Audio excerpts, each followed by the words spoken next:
அனைவருக்கும் வணக்கம். இந்த வீடியோவில் பாலிட்டி அவுட் சோர்ஸ் சீரிஸ்ல ஒன்றிய நீதித்துறை சரத்து 124 முதல் 147 வரை இந்த டாபிக்னு பார்த்தோம்னா டோட்டல் கொஸ்டின்ஸ் 94 கொஸ்டின்ஸ் 94 கொஸ்டின்ஸும் லைன் பை லைன் கொஸ்டின்ஸ் எந்த ஒரு பாயிண்ட்டும் மிஸ் பண்ணாம எடுத்துருக்கு செமையா ஒர்த்தா இருக்குங்க இந்த வீடியோ.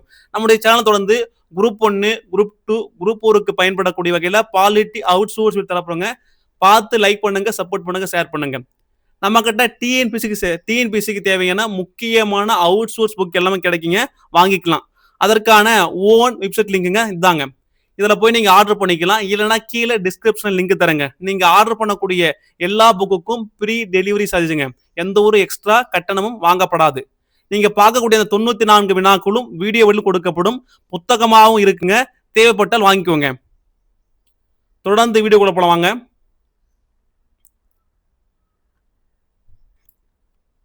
வினா 1. ஒவ்வொரு வினா வாசிக்கும் போதும் உங்க கவனம் ஃபுல்லா அந்த வினால தான் இருக்கணுங்க. மிக முக்கியமான ஒரு டாபிக். பின் வருவனவற்றுள் ஒன்றிய நீதித்துறை பற்றிய சரியான கூற்றினை தேர்ந்தெடு. மொத்தம் 4 கூற்று கொடுக்கப்பட்டிருக்கு. சரத்து 124 உச்ச நீதிமன்றத்தின் அமைப்பு முறை பற்றி குறிப்பிடுகிறது. சரத்து 125 நீதிபதிகளுடைய ஊதியங்கள் படிகள் பற்றி குறிப்பிடுகிறது. சரத்து 124A தேசிய நீதிபதிகளின் நியமன ஆணை பற்றிய குறிப்பிடுகிறது. சரத்து 127 தற்காலிக தனி நீதிபதிகள் நியமனம் பற்றி சொல்லக்கூடிய சரத்து. இதற்கான விடை பார்த்தீங்கன்னா A1 2 3 4 சரியா கொடுக்கப்பட்டிருக்கு. அனைத்துமே சரியா கொடுக்கப்பட்டிருங்க. பாருங்க, சரத்து 124 உச்ச நீதிமன்றத்தினுடைய அமைப்பு முறை. சரத்து 125 நீதிபதிகளுடைய ஊதியங்களின் படிகள் பற்றி குறிப்பிடுகிறது. சரத்து 124A தேசிய நீதிபதிகள் நியமனம் ஆணையம். சரத்து 127 தற்காலிக தனி நீதிபதிகள் நியமனம். வினா 2. இந்திய அரசியலமைப்பில் தலைமை நீதிபதி நியமனம் தற்காலிக பொறுப்பு தலைமை நீதிபதி நியமனம் பற்றி குறிப்பிடும் சரத்து. இதற்கான விடை பார்த்தீங்கன்னா ஏ சரத்து 126. இந்திய அரசியலமைப்பில் தலைமை நீதிபதி நியமனம் தற்காலிக பொறுப்பு தலைமை நீதிபதி நியமனம் பற்றி குறிப்பிடும் சரத்து சரத்து 126. இதெல்லாம் முக்கியமான கொஸ்டின்ஸ், கேட்ட கொஸ்டின்ஸ். வினா 3. பின் வருவனவற்றுள் சரியான கூற்றினை காண்க. மொத்தம் 4 கூற்றுகள் கொடுக்கப்பட்டிருக்கு. சரத்து 128 உச்ச நீதிமன்ற அமர்வில் ஓய்வு பெற்ற நீதிபதி அரசர்கள் இடம்பெறுதல். சரத்து 129 உச்ச நீதிமன்றத்தின் நீதிமன்ற பதிவேடு. சரத்து 130 உச்ச நீதிமன்றத்தின் அமர்வுகள். சரத்து 131 உச்ச நீதிமன்றத்தின் முதல் ஏற்பு அதிகார வரம்புன்னு சொல்லக்கூடிய ஒன்று. இதற்கான விடை பார்த்தீங்கன்னா பி 1 2 3 4 சரியா கொடுக்கப்படும். அனைத்துமே சரியா இருக்குங்க. சரத்து 124 உச்ச நீதிமன்ற அமர்வில் ஓய்வு பெற்ற நீதி அரசர்கள் இடம்பெறுதல். சரத்து 129 உச்ச நீதிமன்றத்தின் நீதிமன்ற பதிவேடு. சரத்து 130 உச்ச நீதிமன்றத்தின் அமர்வுகள். சரத்து 131 உச்ச நீதிமன்றத்தின் முதல் ஏற்பு அதிகார வரம்பு. வினா 4 சரியான கூற்றினை காண்க. மொத்தம் 3 கூற்றுகள் கொடுக்கப்பட்டிருக்கு. உயர் நீதிமன்றங்களில் இருந்து எழும் மேல்முறையீடுகளில் உச்ச நீதிமன்றத்துக்குள்ள மேல்முறையீட்டு அதிகார வரம்பு பற்றி சரத்து 132 குறிப்பிடுகிறது. உரிமையல் வழக்குகளில் உயர் நீதிமன்றங்களில் இருந்து எழும் மேல்முறையீடுகளில் உச்ச நீதிமன்றத்துக்குள்ள மேல்முறையீட்டு அதிகார வரம்பு பற்றி குறிப்பிடுகிறது. சரத்து 133. உச்ச நீதிமன்றத்தில் மேல்முறையீடுக்கான சான்றிதழ் பற்றி சரத்து 134A குறிப்பிடுகிறது சொல்றாங்க. இதற்கான விடை பார்த்தீங்கன்னா பி 1 2 3 சரியா கொடுக்கப்பட்டிருங்க. உயர் நீதிமன்றங்களில் இருந்து எழும் மேல்முறையீடுகளில் உச்ச நீதிமன்றத்துக்குள்ள மேல்முறையீட்டு அதிகார வரம்பு பற்றி சரத்து 132 குறிப்பிடுகிறது. உரிமையல் வழக்குகளில் உயர் நீதிமன்றங்களில் இருந்து எழும் மேல்முறையீடுகளில் உச்ச நீதிமன்றத்துக்குள்ள மேல்முறையீட்டு அதிகார வரம்பு பற்றி குறிப்பிடுகிறது. சரத்து 133 குறிப்பிடுகிறது. உச்ச நீதிமன்றத்தில் மேல்முறையீட்டுக்கான சான்றிதழ் பற்றி சரத்து 134A குறிப்பிடுகின்றது. வினா 5. குடியரசுத் தலைவருக்கு உச்ச நீதிமன்ற ஆலோசனை வழங்கும் அதிகாரம் பற்றி குறிப்பிடும் சரத்து எது? இதற்கான விடை பார்த்தீங்கன்னா ஏ 143. 143. குடியரசுத் தலைவருக்கு உச்ச நீதிமன்றம் ஆலோசனை வழங்கும் அதிகாரம் பற்றி குறிப்பிடும் சரத்து 143. வினா 6. நீதி பேராணை வழங்க உச்ச நீதிமன்றத்துக்கு அதிகாரம் வழங்கும் சரத்து யாது? இதற்கான விடை பார்த்தீங்கன்னா டி 139. நீதி பேராணை வழங்க உச்ச நீதிமன்றத்துக்கான அதிகாரம் பார்த்தீங்கன்னா சரத்து 139. வினா 7. பொறுத்துக. மொத்தம் 4 பொறுத்துக கொடுக்கப்பட்டிருக்கு. சரத்து 137, 138, 139A, 140. இந்த 137 சரத்து 137 மறு ஆய்வு. சரத்து 138 பாத்தீங்கன்னா அதிகார வரம்பு, உச்ச உயர்நீதிமன்றத்தினுடைய அதிகார வரம்பு.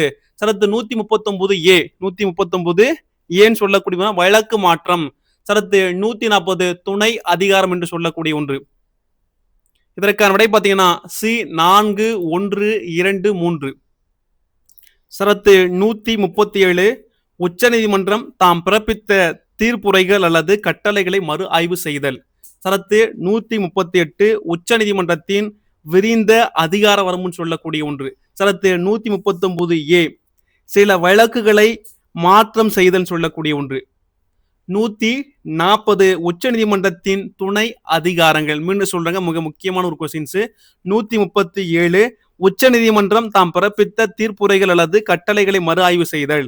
138 உச்ச நீதிமன்றத்தினுடைய விரிந்த அதிகார வரம்புன்னு சொல்லக்கூடிய ஒன்று.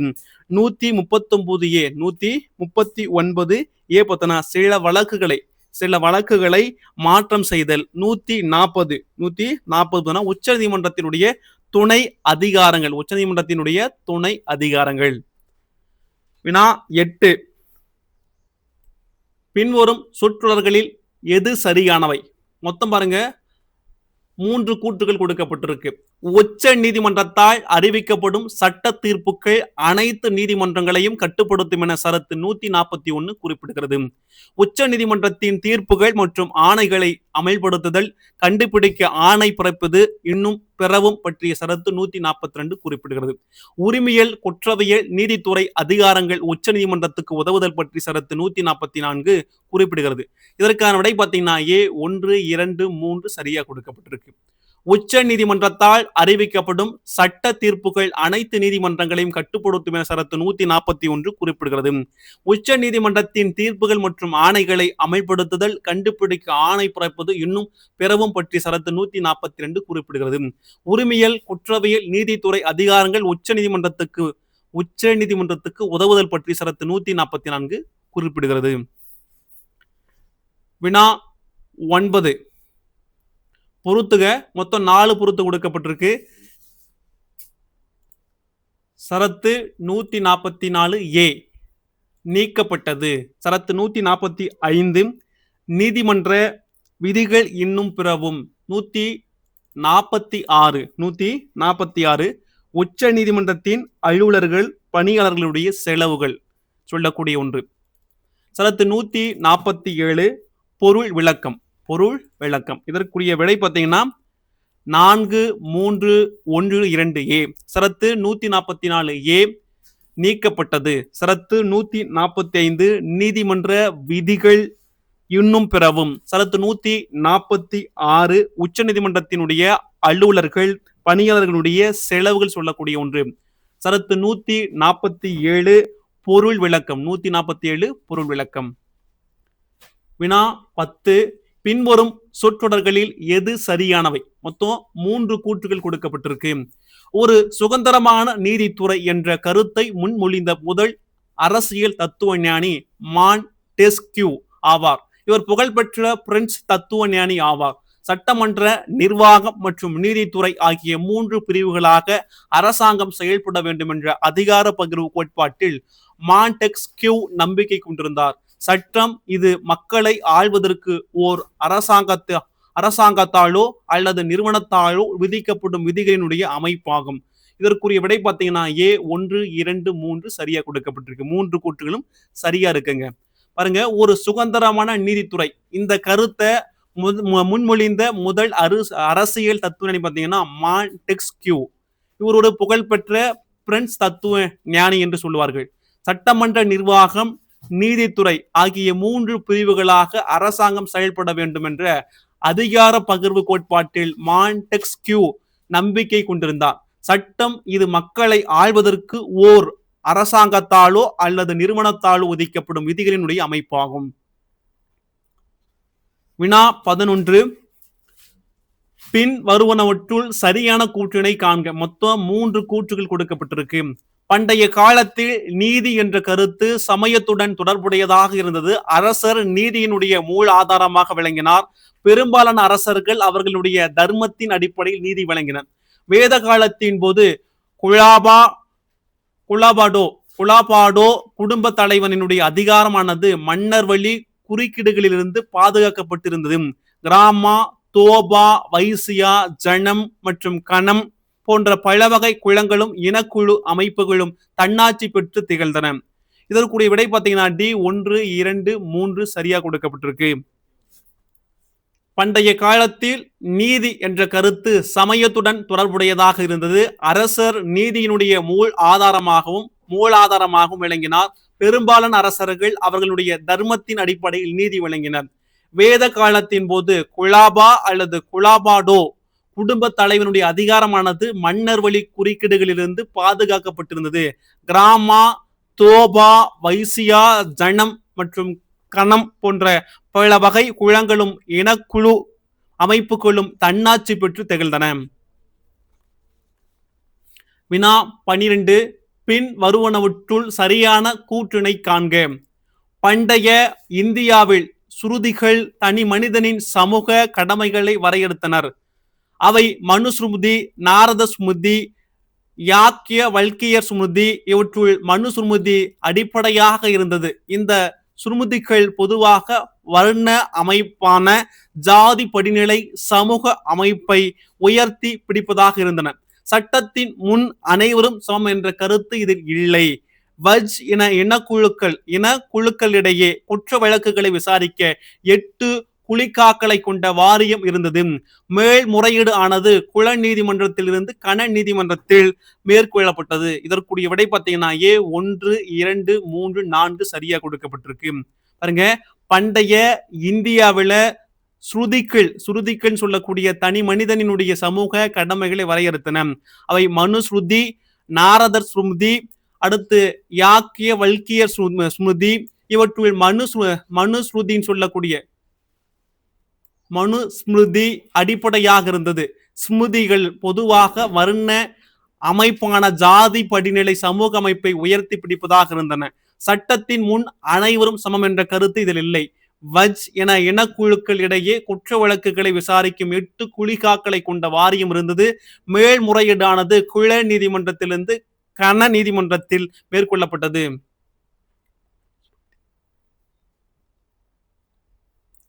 வினா 13. பின்வரும் சொற்றொடர்களில் எது சரியானவை? மொத்தம் 4 கொடுக்கப்பட்டிருக்கு. அர்த்த சாஸ்திரம் குற்றங்கள் நிகழ்வதை கட்டுப்படுத்துவது என்ற பெயரில் அளவுக்கு அதிகமாக தண்டனைகளை பரிந்துரைத்தது. குற்றவாளிகள் மீது அபராதங்கள் விதிப்பது, சொத்துக்களை பறிமுதல் செய்வது போன்றவை அரசினுடைய முதன்மை வருமானங்களாக இருந்தன. அசோக பேரரசு போன்ற புத்த பேரரசுகள் பெரும்பாலும் ஸ்மிருதி முறைகளை புறம் தள்ளின. நீதி வழக்குகளில் சமூக குழுக்கள் ஓரளவுக்கு சமமாக நடத்தப்பட்டன. அசோகர் கொடிய தண்டனைகளை நீக்கினார். மகாசபைகளின் வாரியம், தர்ம வாரியம், நியாய வாரியம் மகாசபைக்குள் எழும் பிரச்சனைகளை தீர்த்து வைத்தன. இதற்குரிய விடை பார்த்தீங்கன்னா A 1, 2, 3, 4 சரியாக கொடுக்கப்பட்டிருக்கு. பாருங்க, அர்த்த சாஸ்திரம் குற்றங்கள் நிகழ்வதை கட்டுப்படுத்துவது என்ற பெயரில் அளவுக்கு அதிகமாக தண்டனைகளை பரிந்துரைத்தது. குற்றவாளிகள் மீது அபராதங்கள் விதிப்பது, சொத்துக்கள் பறிமுதல் செய்வது போன்றவை அரசினுடைய முதன்மையான வருமானங்களாக இருந்தன. அசோக பேரரசு போன்ற புத்த பேரரசுகள் பெரும்பாலும் ஸ்மிருதி முறைகளை புறம் தள்ளின. நீதி வழக்குகளில் சமூக குழுக்கள் ஓரளவுக்கு சமமாக நடத்தப்பட்டன. அசோகர் கொடிய தண்டனைகளை நீக்கினார். மகாசபைகளினுடைய வாரியம், தர்ம வாரியம், நியாய வாரியம் மகாசபைக்குள் எழும் பிரச்சனைகளை தீர்த்து வைத்தனர்.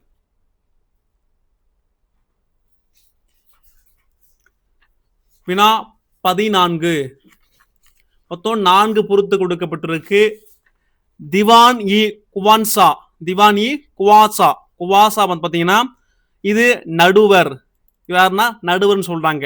திவான் இ மசாலிம், மசாலிம் பாத்தீங்கன்னா அதிகாரத்துவத்தினுடைய தலைவர். திவான் இ ரியாசத், திவான் இ ரியாசத் பாத்தீங்கன்னா தலைமை தளபதி, தலைமை தளபதி. திவான் அல் மஸ்லிம், இதற்குரிய விடை பாத்தீங்கன்னா மேல்முறையீட்டு உச்ச நீதிமன்றம் என்று சொல்லுவார்கள். இதற்கான விடை பி 2, 1, 4, 3. திவானி குவாசா, திவானி குவாசா பாத்தீங்கன்னா நடுவர். திவானி மசலிம், மசாலிம் பாத்தீங்கன்னா அதிகாரத்துவத்தினுடைய தலைவர். திவானி ரியாசத், திவானி ரியாசத் பாத்தீங்கன்னா தலைமை தளபதி. திவான் அல் மாஸ்லிம், மாசா லிம் சொல்லக்கூடிய ஒன்று பாத்தீங்கன்னா மேல்முறையீட்டு உச்ச நீதிமன்றம். வினா 15 சரியான கூற்றை காண்க. மொத்தம் 3 கூற்றுகள் கொடுக்கப்பட்டிருக்கு.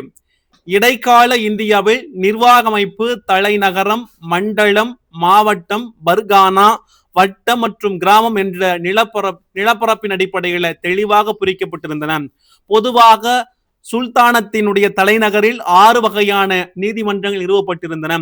மாநில தலைமை நீதிபதி, மாநில தலைமை நீதிபதி நீதிமன்றம் சத்ரேஜ் கோன் நீதிமன்றம் என்றும் அழைக்கப்பட்டது. இதற்கான விடை பாத்தீங்கன்னா A 1, 2, 3 சரியா கொடுக்க, அனைத்துமே சரியா இருக்குங்க. பாருங்க, இடைக்கால இந்தியாவில நிர்வாக அமைப்பு பாத்தீங்கன்னா தலைநகரம், மண்டலம், மாவட்ட, பர்கானா, வட்டம், கிராமம் என்ற நிலப்பரப்பின் அடிப்படையில தெளிவாக பிரிக்கப்பட்டிருந்தன. பொதுவாக சுல்தானத்தினுடைய தலைநகரில் 6 வகையான நீதிமன்றங்கள் நிறுவப்பட்டிருந்தன. மாநில தலைமை நீதிபதி நீதிமன்றம் சத்ரேஜ் கோன் நீதிமன்றம் என்றும் அழைக்கப்பட்டது. வினா 16 பின்வரும் சொற்றொடர்களில் எது சரியானவை? மொத்தம் 4 வினாக்கள், 4 கூற்றுகள் கொடுக்கப்பட்டிருக்கு. தேச துரோக வழக்குகள் நீதிமன்றம் திவான் இ ரியாசத் என்று அழைக்கப்பட்டது. குடிமியல் வழக்கு உச்ச நீதிமன்றம் திவான் இ ரிசல்ட் என்று அழைக்கப்பட்டது. மன்னர் நீதிமன்றம் இது சுல்தான் தலைமையேற்று நடத்தப்பட்டது. இந்த நீதிமன்றம் அசல், அதிகார வரம்பு மற்றும் மேல்முறையீட்டு நீதிமன்றம் என்ற இரண்டும் கொண்ட அமைப்பாக செயல்பட்டது. நீதித்துறை நிர்வாகத்தை பொறுத்தவரை மன்னர் நீதிமன்றமே உச்சபட்ச மேல்முறையீட்டு தீர்ப்பாயமாகும். முப்தி எனப்படும் சட்ட வல்லுநர்கள் சுல்தானுக்கு உதவியாக இருந்தனர். இதற்கான விடை பார்த்தீங்கன்னா அனைத்தும் சரியாக கொடுக்கப்பட்டிருக்கு. தேச துரோக வழக்குகள் நீதிமன்றம் திவான் இ ரியாசத் என்று அழைக்கப்பட்டது. குடிமியல் வழக்கு உச்ச நீதிமன்றம் திவான் இ ரிசல்ட் என அழைக்கப்பட்டது. மன்னர் நீதிமன்றம் இது சுல்தான் தலைமையேற்று நடத்தப்பட்டது. இந்த நீதிமன்றம் அசல், அதிகார வரம்பு மற்றும் மேல்முறையீட்டு நீதிமன்றம் என்ற இரண்டும் கொண்ட அமைப்பாக செயல்பட்டது. நீதி நிர்வாகத்தை பொறுத்தவரை மன்னர் நீதிமன்றமே உச்சபட்ச மேல்முறையீட்டு தீர்ப்பாயமாகும். முப்தி எனப்படும் சட்ட வல்லுநர்கள் சுல்தானுக்கு உதவியாக இருந்தன. வினா 17 பின்வரும் சொற்றொடர்களில் எது சரியானவை? மொத்தம் 3 கூற்றுகள் கொடுக்கப்பட்டிருக்குப்பா. சுல்தான் இல்லாத போது குவாசி உல் கூசாட் என்னும் அரசினுடைய நீதிமன்ற தலைமை அலுவலர் நீதிமன்றத்தினை தலைமை தாங்கி நடத்துவார். பின்னர் சத்ரேஜ் கான் என்னும் அலுவலர் பதவி உருவாக்கப்பட்டு நீதித்துறையினுடைய உண்மையான தலைமை அலுவலராக செயல்பட்டார். இந்த சத்ரேஜ் கான் நீதிமன்றமும் தலைமை நீதிபதி நீதிமன்றமும் பின்னர் அலாவுதீன் கில்ஜி ஆட்சியில் இணைக்கப்படும் வரை நீண்ட காலமாக தனித்தே இயங்கிறன்னு சொல்றாங்க. இதற்கான விடை பார்த்தீங்கன்னா A 1, 2, 3 சரியா கொடுக்கப்பட்டிருக்கு. அனைத்து கூற்றுகளும் சரியா இருக்குங்க. சுல்தான் இல்லாத போது குவாசி உல் குசாட் எனும் அரசினுடைய நீதிமன்ற தலைமை அலுவலர் நீதிமன்றத்தினுடைய தலைமை தாங்கி நடத்துவார். பின்னர் சத்ரேஜ் ஜகான் என்னும் அலுவலர் பதவி உருவாக்கப்பட்டு நீதித்துறையினுடைய உண்மையான தலைமை அலுவலராக செயல்பட்டார். இந்த சத்ரே ஜகான் நீதிமன்றம் தலைமை நீதிபதி நீதிமன்றமும் பின்னர் அலாவுதீன் கில்ஜி ஆட்சியில் இணைக்கப்படும் வரை நீண்ட காலமாக தனித்து இயங்கின. வினா 18 பின்வரும் சொற்றொடர்களில் சரியானவை கேட்டிருக்காங்க. மொத்தம் 3 கூற்றுகள் கொடுக்கப்பட்டிருக்கு. பெரும் தேச துரோக வழக்குகளை விசாரிக்கும் நீதிமன்றம் திவான் இ ரியாசத். துக்ளக் ஆட்சியில் உரிமையல் நடைமுறை சட்டங்கள் துவக்கப்பட்டதை காண முடிகிறது. இது பைகா இ பெரோஸ் சாகி என அழைக்கப்பட்டது. இச்சட்டம் பல்வேறு விவகாரங்கள்ல சட்டம் மற்றும் நடைமுறை விவகாரங்களை வழங்கியது. இது அரபு மொழியில எழுதப்பட்டு பாரசீக மொழியில மொழிபெயர்க்கப்பட்டது. இதற்கான விடை பார்த்தீங்கன்னா ஏ 1, 2, 3 சரியா கொடுக்கப்பட்டிருக்கு. பாருங்க, பெரும் தேச துரோக வழக்குகளை விசாரிக்க நீதிமன்றம் திவான்-இ ரியாசத் என்றும் துக்ளக் ஆட்சியில உரிமையல் நடைமுறை சட்டங்கள் துவக்கப்பட்டதை காண முடிகிறது. இது பைகா-இ பெரோஸ் சாகி என அழைக்கப்பட்டது. இச்சட்டம் பல்வேறு விவகாரங்கள்ல சட்டம் மற்றும் நடைமுறை விவகாரங்களை வழங்கியது. இது அரபு மொழியில எழுதப்பட்டு பின்னர் பாரசீக மொழியில மொழிபெயர்க்கப்பட்டு சொல்றாங்க. வினா 19, திவான்-இ ரியாசத் என்ற நீதிமன்றம் எந்த ஆண்டு அவுரங்கசீப் காலத்தில் பட்வா-இ அலம்கீர் என்ற சட்ட தொகுப்பின்படி மாற்றியமைக்கப்பட்டது? இதற்கான விடை பார்த்தீங்கன்னா டி 1670 ஆண்டு. திவான்-இ ரியாசத் என்ற நீதிமன்றம் 1670 ஆண்டு அவுரங்கசீப் காலத்தில் பட்வா-இ அலம்கீர் என்ற சட்ட தொகுப்பின்படி மாற்றியமைக்கப்பட்டது. வினா 20, பின் வருவனவற்றுள் சரியான கூற்றை காண்க. மொத்தம் 3 கூற்றுகள் கொடுக்கப்பட்டிருக்குப்பா. 1773 ஆண்டு இயற்றப்பட்ட இந்த ஒழுங்குமுறை சட்டம் உச்ச நீதிமன்றம் அமைப்பதற்கு வழிவகுத்தது. முதலாக கல்கத்தாவில் உள்ள வில்லியம் கோட்டையில தான் உச்ச நீதிமன்றம் நிறுவப்படும் சொல்றாங்க.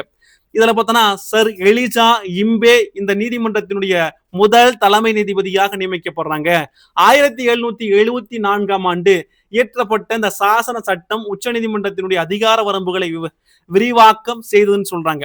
இதற்கான விடை பார்த்தீங்கன்னா 1, 2, 3 சரியா கொடுக்கப்பட்டிருக்கு. அனைத்தும் சரியா இருக்குங்க. பாருங்க, 1773 ஆண்டு ஒழுங்குமுறை சட்டம் கொண்டு வரப்பட்டு அந்த சட்டத்தின் அடிப்படையில வில்லியம் கோட்டையில என்ன பண்றாங்க, முதலாக உச்ச நீதிமன்றத்தை கல்கத்தாவில நிறுவப்படுது. அந்த உச்ச நீதிமன்றத்துல முதல் தலைமை நீதிபதியாக சார் எலிஜா இம்பே நியமிக்கப்படுறாங்க. 1774 ஆண்டு அந்த சாசன சட்டத்தின் அடிப்படையில உச்ச நீதிமன்றத்தினுடைய அதிகார வரம்புகளை விரிவாக்கம் செய்துன்னு சொல்றாங்க. வினா 21, எந்த ஆண்டு இயற்றப்பட்ட இந்திய உயர் நீதிமன்றங்கள் சட்டத்தின்படி உச்ச நீதிமன்ற முறை ஒழிப்புக்கு இட்டு சென்றது? இதற்கான விடை பார்த்தீங்கன்னா சி 1861. 1861 ஆண்டு இயற்றப்படக்கூடிய இந்திய உயர் நீதிமன்றங்கள் சட்டத்தின் அடிப்படையில உச்ச நீதிமன்ற முறை ஒழிப்புக்கு இட்டு சென்று சொல்றாங்க. பாருங்க, 1861 இயற்றக்கூடிய இந்திய உயர் நீதிமன்றங்கள் சட்டத்தின் அடிப்படையில உச்ச நீதிமன்ற முறை ஒழிப்புக்கு இட்டு சென்றது. வினா 22, பின்வரும் சொற்றொடர்களில் எது சரியானவை? மொத்தம் 3 கூற்றுகள் கொடுக்கப்பட்டிருக்கு. 1801 ஆண்டு மற்றும் 1824 ஆண்டுகளில் மதராஸ் மற்றும் பம்பாய் இந்த இடங்கள்லாம் உச்ச நீதிமன்றங்கள் நிறுவப்படுது. 1861 ஆண்டு இயற்றக்கூடிய இந்திய உயர் நீதிமன்றங்கள் சட்டத்தின் அடிப்படையில 1862 ஆண்டு கல்கத்தா, மதராசு, பம்பாய் இந்த இடங்கள்லாம் உயர் நீதிமன்றங்கள் நிறுவப்படும் வரை அவை உச்ச நீதிமன்றங்களாக செயல்பட்டன. மேல்முறையீட்டை விசாரிக்கக்கூடிய சதர் திவானி அதாலத், குடிமியல் சதர் நிசாமத் அதாலத், குற்றவியல் நீதிமன்றங்கள் அலகாபாத்தில் ஏற்படுத்தப்பட்டன. இதற்கான விடை பார்த்தீங்கன்னா ஏ 1, 2, 3 சரியா கொடுக்கப்பட்டிருக்கு. 1801, 1824 இந்த காலகட்டத்தில் பார்த்தோன்னா மதராஸ் மற்றும் பம்பாயில உச்ச நீதிமன்றங்கள் ஏற்படுத்தப்படுது. 1861 ஆண்டு, 1862 ஆண்டு இந்த இயற்றப்பட்ட 1861 ஆண்டு இயற்றப்பட்ட இந்திய உயர் நீதிமன்றங்கள் சட்டத்தின்படி 1862 ஆண்டு கல்கத்தாவில, மதராசுல, பம்பாயில இந்த இடங்கள் எல்லாம் உயர் நீதிமன்றங்கள் நிறுவப்படுது. அவை உச்ச நீதிமன்றங்களாக செயல்பட்டன. அதன் பிறகு பார்த்தோன்னா மேல்முறையிட்ட விசாரிக்க சதர் திவானி அதாலத் சொல்லக்கூடிய குடிமியல் சதர் நிசாமத் அதாலத் கோர்ட்ல சொல்லக்கூடிய குற்றவியல் நீதிமன்றங்கள் அலகாபாத்தில் ஏற்படுத்தப்பட்டன.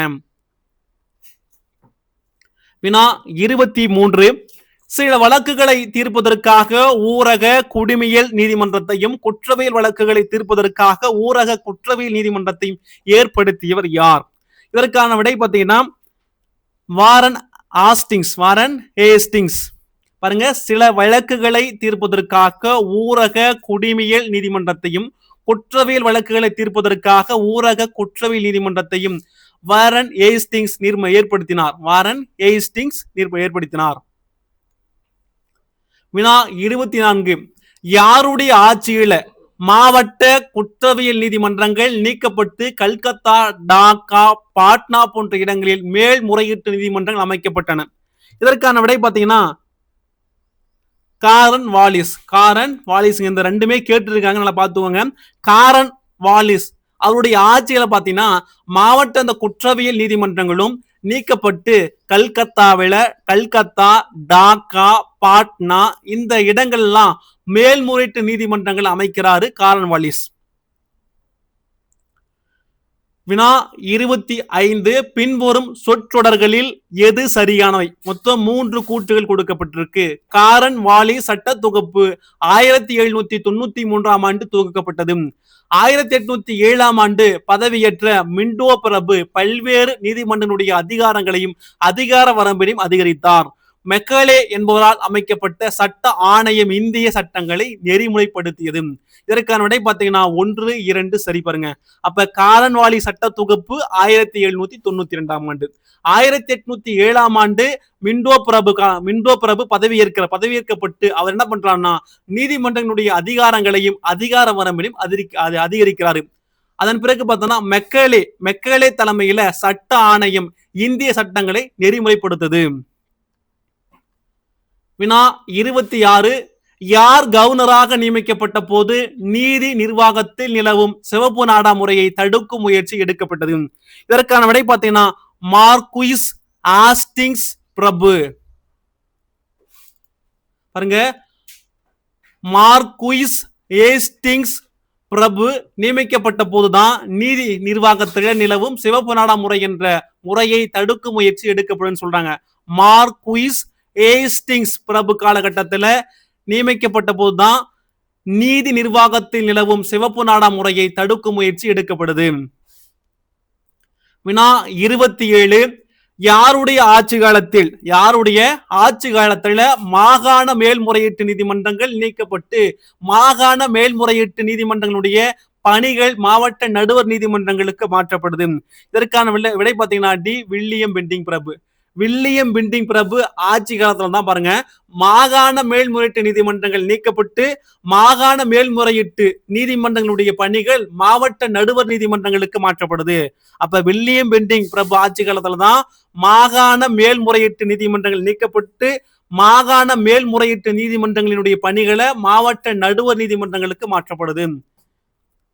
வினா 28. பின் வருவனவற்றுள் சரியான கூற்றினை காண்க. மொத்தம் பாருங்க 2 கூற்றுகள் கொடுக்கப்பட்டிருக்கு. கல்கத்தா உயர் நீதிமன்றம் நாட்டில் மிக பழமையான உயர் நீதிமன்றம் ஆகும். இது 1862 ஆண்டு நிறுவப்பட்டது. அலகாபாத் உயர் நீதிமன்றம் நாட்டினுடைய மிகப்பெரிய உயர் நீதிமன்றம் ஆகும்.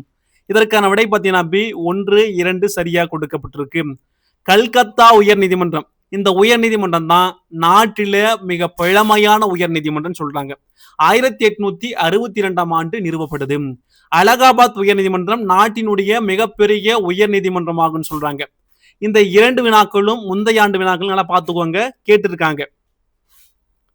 வினா 29 பொறுத்துக 3 பொறுத்துக கொடுக்கப்பட்டிருங்க. உரிமையல் நடைமுறை சட்டம் எந்த ஆண்டு கொண்டு வரப்படுது? 1859 ஆண்டு. இந்திய தண்டனை சட்டம் கொண்டு வரப்பட்ட ஆண்டு 1860. குற்றவியல் நடைமுறை சட்டம் கொண்டு வரப்பட்ட ஆண்டு 1861 ஆண்டு. இதற்கான விடை பார்த்தீங்கன்னா டி. 3, 1, 2ங்க. உரிமையல் நடைமுறை சட்டம் 1859, இந்திய தண்டனை சட்டம் 1860, குற்றவியல் நடைமுறை சட்டம் 1861 ஆண்டு. இந்த சட்டம் நல்லா பார்த்துக்கோங்க, எழுதி பாருங்க. சட்டம் பார்த்தோன்னா இயர்ஸ் எல்லாம் எழுதி பார்த்தாவே ஞாபகம் வந்துடும். வினா 30. பின் வருவனவற்றுள் சரியான கூற்றினை காண்க.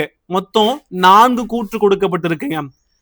1935 ஆண்டு அரசு சட்டம் கூட்டாட்சி நீதிமன்றம் அமைவதற்கு வழிவகுத்தது. இச்சட்டத்தின்படி 1937 ஆண்டு கூட்டாட்சி சார்ந்த நீதிமன்றம் தொடங்கி வைக்கப்பட்டது. இந்த நீதிமன்றம் ஒரு தலைமை நீதிபதியும் 6 நீதிபதிகளும் கொண்டிருந்தது. இது ஒரு இறுதி மேல்முறையீட்டு நீதிமன்றம் அல்ல. சில நேரங்களில் மேல்முறையீடானது இங்கிலாந்தில் உள்ள பிரபுக்கள் நீதிமன்றம் மேலவை பிரிவி கவுன்சில் குழுமம் கொண்டு செல்லப்பட்டது. 1949ஆம் ஆண்டு பிரிவி கவுன்சில் நீதி வரையறை ஒழிப்பு சட்டத்தின் மூலம் பிரிவி கவுன்சில் நீதி வரையறை முறை நீக்கப்பட்டது. இதற்கான விடை பார்த்தீங்கன்னா A1, 2, 3, 4 சரியாக கொடுக்கப்பட்டுங்க. 1935ஆம் ஆண்டு அரசு சட்டத்தின் அடிப்படையில கூட்டாட்சி நீதிமன்றம் அமைக்குவதற்கான வழி ஏற்படுத்தப்படுது.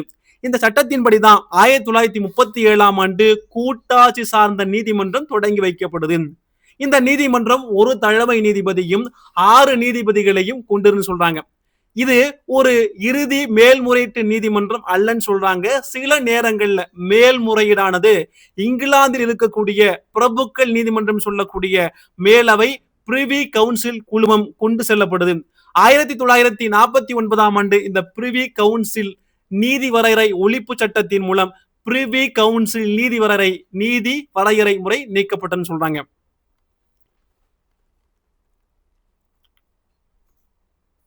வினா 31. பின் வருவனவற்றுள் சரியான கூற்றுகளை தேர்ந்தெடு. மொத்தம் 4 கூற்றுகள் கொடுக்கப்பட்டிருக்குங்க.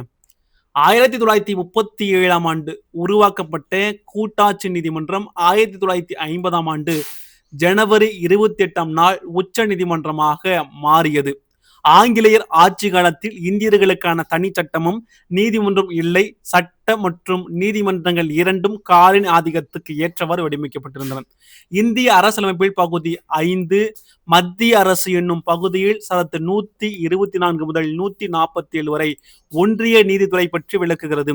மாநில அரசு பகுதி 6 சரத்து 214 முதல் 238 வரை மாநிலங்களில் உள்ள உயர் நீதிமன்றங்கள் மற்றும் கீழமை நீதிமன்றங்களை விளக்குவதாக உள்ளதுன்னு சொல்லக்கூடிய ஒன்று. இதற்கான விடை பார்த்தீங்கன்னா அனைத்தும் சரியாக கொடுக்கப்பட்டிருக்குங்க. 1937 கூட்டாட்சி நீதிமன்றம் உருவாக்கப்படுது. இந்த கூட்டாட்சி நீதிமன்றங்கள் தான் பிற்காலத்துல ஜனவரி 28ஆம் நாள் 1950 உச்ச நீதிமன்றமாக மாறுது. அதே பார்த்தோம்னா ஆங்கிலேயர் ஆட்சி காலத்துல இந்தியர்களுக்கு தனி சட்டமும் நீதிமன்றம் இல்லை. அந்த சட்டங்களும் நீதிமன்றங்களும் எப்படி இருக்குன்னா காலனிய ஆதிக்கத்துக்கு ஏற்றவாறு வடிவமைக்கப்பட்டிருந்து சொல்லியிருக்காங்க.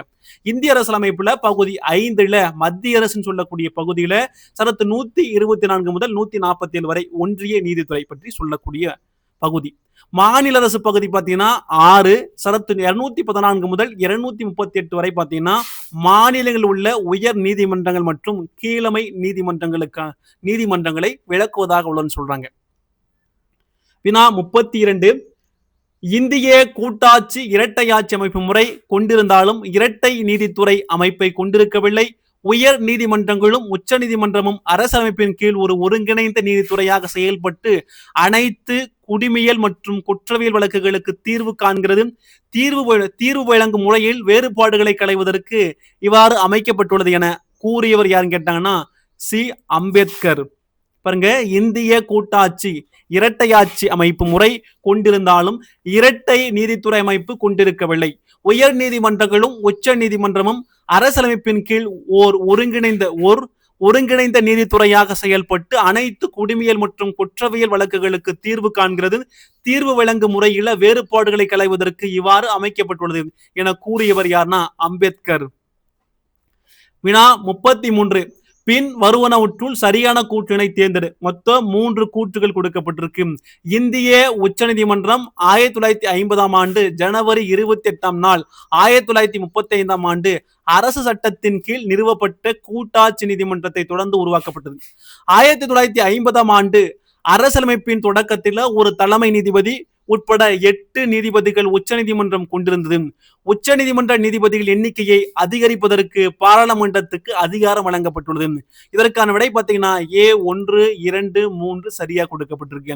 அப்ப 1950ஆம் ஆண்டு ஜனவரி 28ஆம் நாள் 1935 உருவாக்கப்பட்ட அந்த கூட்டாட்சி நீதிமன்றத்தை தொடர்ந்து உருவாக்கப்பட்டதுதான் இந்திய உச்ச நீதிமன்றம்.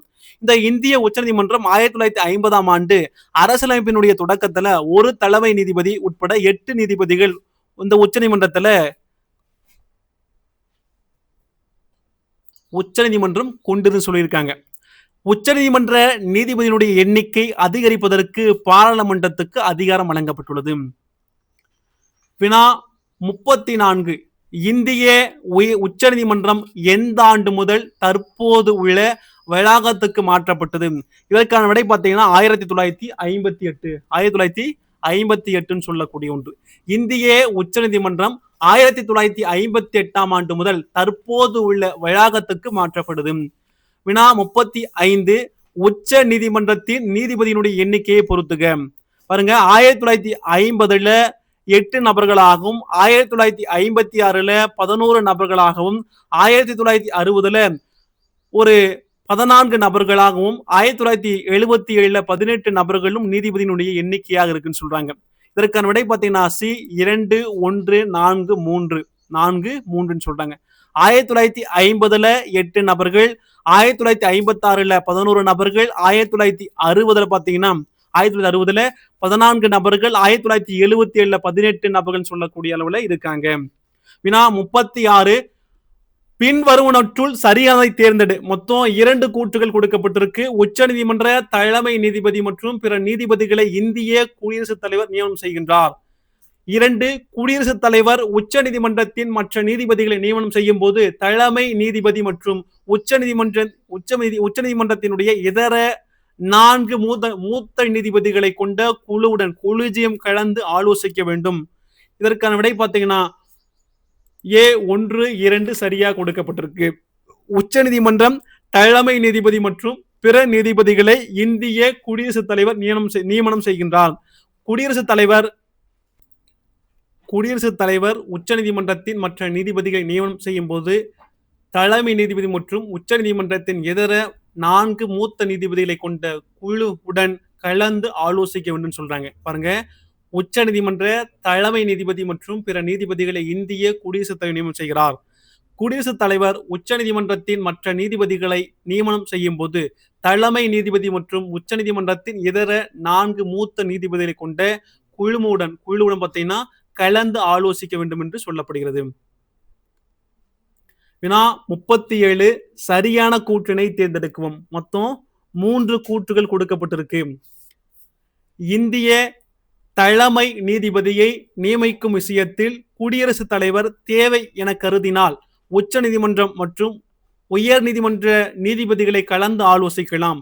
உச்ச நீதிமன்றத்தின் மிக மூத்த நீதிபதி தலைமை நீதிபதியாக பதவி வகிக்க தகுதியானவர் என்றும் அவரே தலைமை நீதிபதியாக நியமிக்கப்பட வேண்டும் என்றும் 4 நீதிபதிகளை கொண்ட கொலிஜியத்தால் முடிவு செய்யப்பட்ட பின்னரே நியமிக்கப்படுவார். உச்ச நீதிமன்றத்தின் தலைமை நீதிபதியை நியமிப்பதில் 1950ஆம் ஆண்டில் இருந்து 1973ஆம் ஆண்டு வரை உச்ச நீதிமன்றத்தின் மூத்த நீதிபதிகள் தலைமை நீதிபதியாக நியமிக்கும் வழக்கம் இருந்துன்னு சொல்றாங்க. இதற்கான விடை பார்த்தீங்கன்னா டி 1 2 3 சரியாக கொடுக்கப்பட்டிருக்கு. இந்திய தலைமை நீதிபதியை நியமிக்கும் விஷயத்தில் குடியரசுத் தலைவர் தேவை என கருதினால் உச்ச நீதிமன்றம் மற்றும் உயர் நீதிமன்ற நீதிபதிகளை கலந்து ஆலோசிக்கலாம்.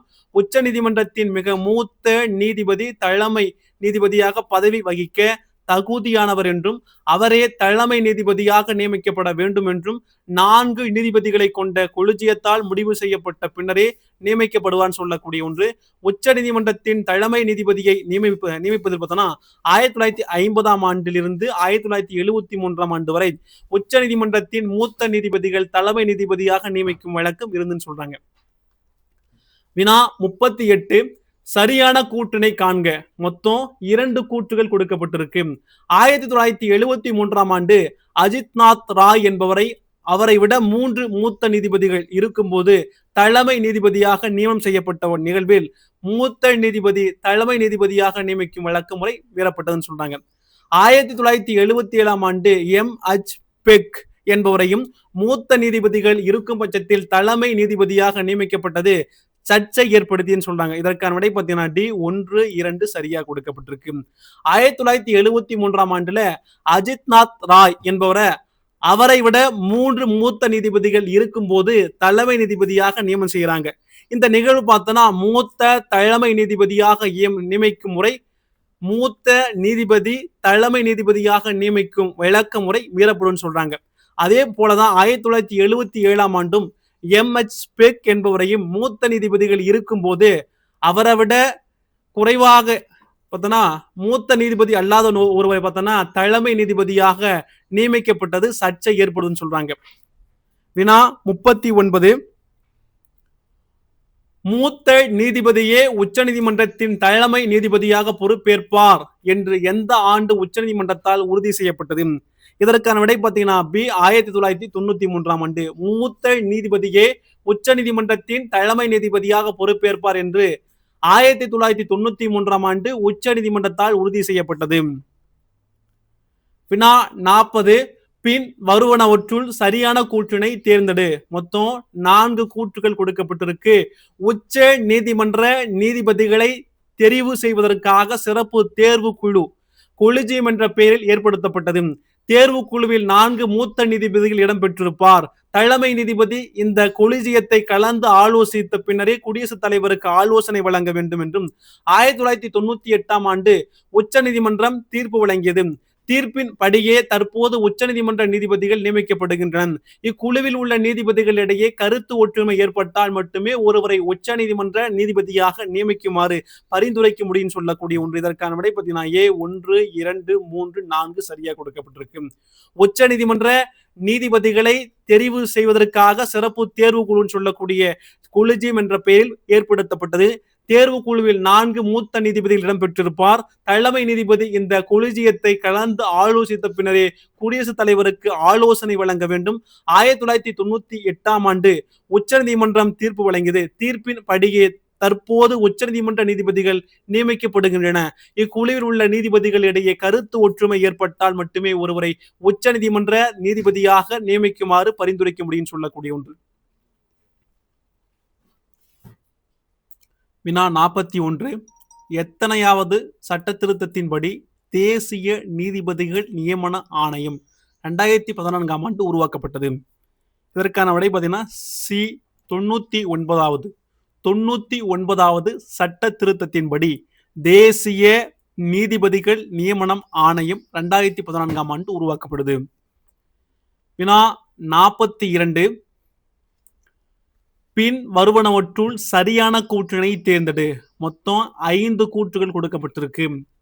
தேசிய நீதிபதிகள் நியமனம் ஆணையம் ஆனது கொலிஜியம் அமைப்பிற்கு மாற்று அமைப்பாக செயல்படுமாறு வடிவமைக்கப்பட்டது. 2014ஆம் ஆண்டு டிசம்பர் 31 முதல் தனது பணியை தொடங்கியது. இந்த தேசிய நீதிபதிகள் நியமன ஆணையத்தின் மூலம் மட்டுமே உச்ச நீதிமன்ற மற்றும் உயர் நீதிமன்ற நீதிபதிகள் நியமிக்கப்படுவார்கள் என்ற நிலை உருவாக்கப்பட்டது.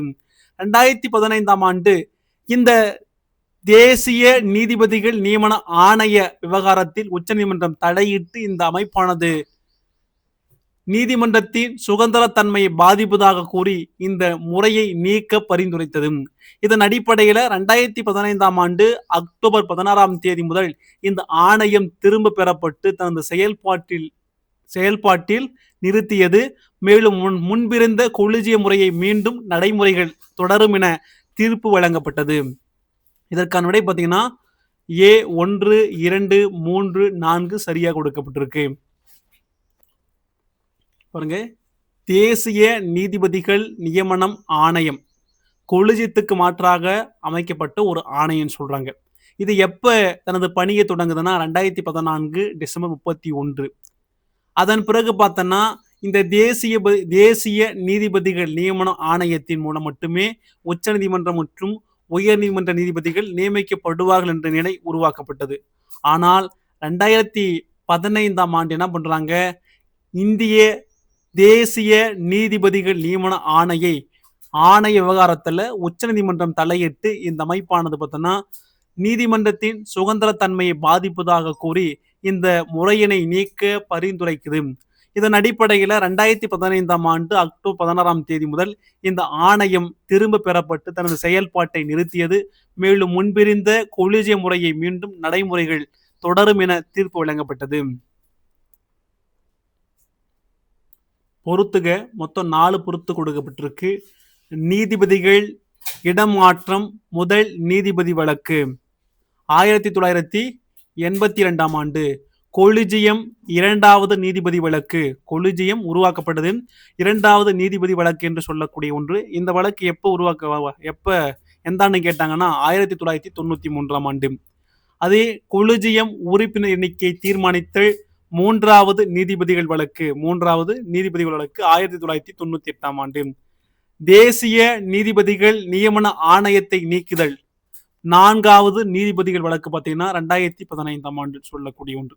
பாருங்க, நீதிபதிகள் இடமாற்றம் முதல் நீதிபதிகள் வழக்கு பார்த்தீங்கன்னா 1982 ஆண்டு.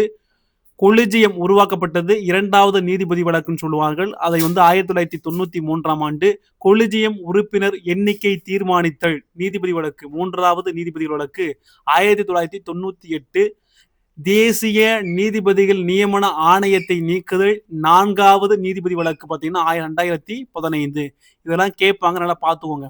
இந்த மொத்த 4 வழக்குகளையும் மிக மிக முக்கியமான வினாக்கள் கேட்டிருக்காங்க.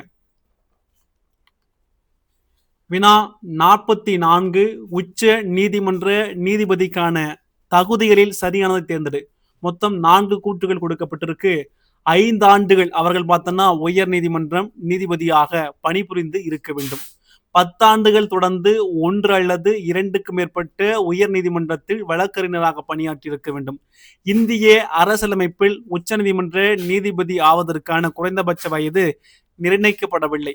பொதுவாக நடைமுறையில் உயர் நீதிமன்ற தலைமை நீதிபதிகளே உச்சநீதிமன்ற நீதிபதியாக நியமிக்கப்படுகின்றனர். இதற்கான விடை பார்த்தீங்கன்னா A 1, 2, 3, 4 சரியாக கொடுக்கப்பட்டிருக்கு. பாருங்க, 5 ஆண்டுகள் அவர் உயர் நீதிமன்ற நீதிபதியாக பணி புரிந்திருக்க வேண்டும். 10 ஆண்டுகள் தொடர்ந்து 1 அல்லது 2க்கு மேற்பட்ட உயர் நீதிமன்றத்தில் வழக்கறிஞராக பணியாற்றியிருக்கணும். இந்திய அரசியலமைப்பில் உச்சநீதிமன்ற நீதிபதி ஆவதற்கான குறைந்தபட்ச வயது நிர்ணயிக்கப்படவில்லை. பொதுவாக நடைமுறையில உயர் நீதிமன்றங்கள் தலைமை நீதிபதிகளே உச்சநீதிமன்ற நீதிபதியாக நியமிக்கப்படுகின்றன. வினா 45 பின் வருவனவற்றுள் சரியான கூற்றினை தேர்ந்தெடு. மொத்தம் 3 கூற்றுகள் கொடுக்கப்பட்டிருக்குன்னு சொல்லக்கூடிய ஒன்று. பாருங்க, உச்ச நீதிமன்ற தலைமை நீதிபதி உட்பட அனைத்து நீதிபதிகளும் 65 வயது வரை பதவியில் நீடிப்பர். அரசியலமைப்பு சட்டத்தின்படி தேர்வு செய்யப்படும் உச்சநீதிமன்ற நீதிபதிகள் குடியரசுத் தலைவர் முன்னிலையில் பதவி பிரமாணம் எடுத்துக் கொள்கின்றனர். ஓய்வு பெற்ற நீதிபதிகள் ஓய்விற்கு பின் எந்த நீதிமன்றத்திலும் வழக்கறிஞராக பணியாற்றக்கூடாது. அரசின் அனுமதியின்றி எந்த பதவி வகிக்க கூடாதுன்னு சொல்லக்கூடிய ஒன்று. இதற்கான விடை பார்த்தீங்கன்னா A 1, 2, 3 சரியா கொடுக்கப்பட்டிருக்கு. உச்சநீதிமன்ற தலைமை நீதிபதி உட்பட அனைத்து நீதிபதிகளும் 65 வயது வரை பதவியில் நீடிப்பர். அரசியலமைப்பு சட்டத்தின்படி தேர்வு செய்யப்படும் உச்சநீதிமன்ற நீதிபதிகள் குடியரசுத் தலைவர் முன்னிலையில் பதவி பிரமாணம் எடுத்துக் கொள்கின்றனர். ஓய்வு பெற்ற நீதிபதிகள் ஓய்விற்கு பின் எந்த நீதிமன்றத்திலும் வழக்கறிஞராக பணியாற்றக்கூடாது. அரசின் அனுமதியின்றி எந்த பதவி வகிக்க கூடாது. வினா 46 ஒரு முறை உச்சநீதிமன்ற நீதிபதியாக நியமிக்கப்பட்ட நபர் பின்வரும் நிகழ்வுகளின் காரணமாக மரணத்தை தவிர பதவியை இழப்பன்னு சொல்லக்கூடிய ஒன்று. மொத்தம் 4 கூற்றுகள் கொடுக்கப்பட்டிருக்கு. 65 வயது பூர்த்தி அடைந்தால் பதவி காலம் முடிவுக்கு வரும். தாமாக முன் வந்து பதவி விலகல் கடிதத்தை குடியரசுத் தலைவருக்கு அனுப்பும் போது பாராளுமன்றத்தில் கண்டன தீர்மானம் நீதிபதிக்கு எதிராக நிறைவேற்றப்பட்டால் பாராளுமன்றத்தில் நிரூபிக்கப்பட்ட தவறான ஒழுக்கம் மற்றும் இயலாமை அல்லது திறமையின்மை ஆகிய 2 காரணங்களுக்காக உச்சநீதிமன்ற நீதிபதியினுடைய மீதான கண்டன தீர்மானம் கொண்டு வர இயலும்னு சொல்றாங்க. இதற்கான விடை பார்த்தீங்கன்னா A 1, 2, 3, 4 சரியாக கொடுக்கப்பட்டிருக்கு. 65 வயது பூர்த்தி அடைந்தால் பதவி விலகும் பதவி காலம் முடிவுக்கு வரும். தாமாக முன் வந்து பதவி விலகல் கடிதத்தை குடியரசுத் தலைவருக்கு அனுப்பும் போது பாராளுமன்றத்தில் கண்டன தீர்மானம் நீதிபதிக்கு எதிராக நிறைவேற்றப்பட்டால் பாராளுமன்றத்தில் நிரூபிக்கப்பட்ட தவறான ஒழுக்கம் மற்றும் இயலாமை அல்லது திறமையின்மை ஆகிய 2 காரணங்களுக்காக உச்சநீதிமன்ற நீதிபதியினுடைய மீதான கண்டன தீர்மானம் கொண்டு வர இயலும். வினா 47 சரியான கூற்றினை தேர்ந்தெடு. மொத்தம் 3 கூற்றுகள் கொடுக்கப்பட்டிருக்கு. பதவி நீக்க தீர்மானம் பாராளுமன்றத்தில் 2 அவைகளில் எந்த அவையில் வேண்டுமானாலும் கொண்டு வரலாம். மக்களவையில் கொண்டு வரப்பட வேண்டுமெனில் 100 உறுப்பினர்களும் மாநிலங்கள் அவையில் கொண்டு வரப்பட வேண்டுமெனில் 50 உறுப்பினர்களும் அதனை ஏற்றுக்கொண்டதாக கையொப்பமிட்டு அவை தலைவருடன் அதனை ஒப்படைக்க வேண்டும்.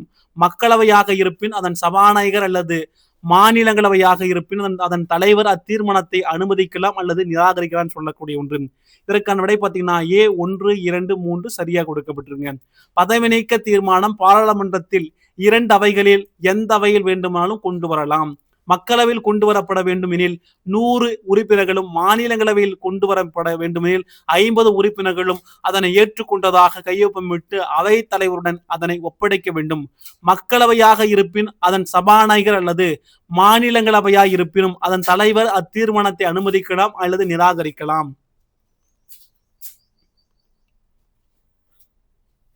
வினா 48.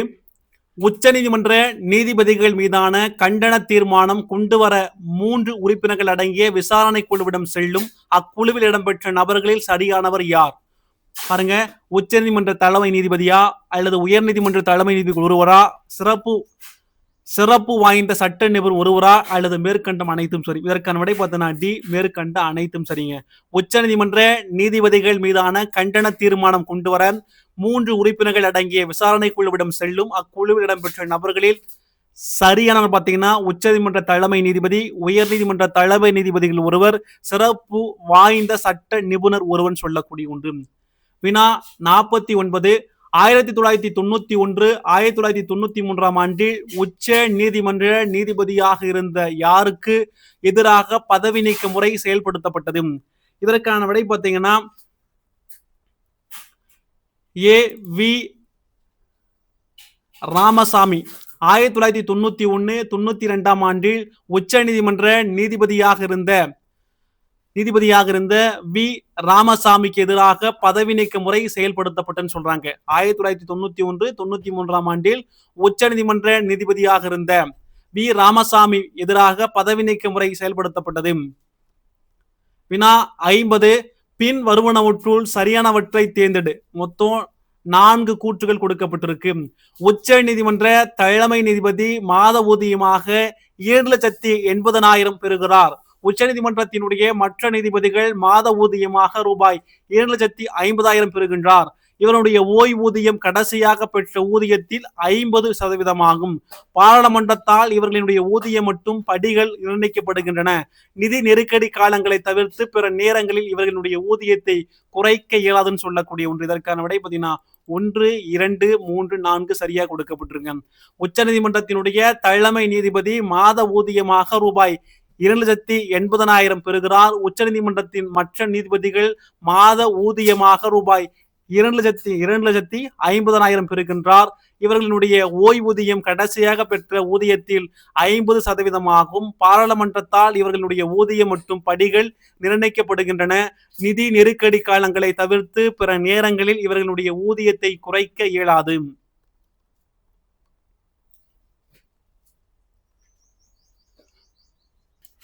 வினா 51.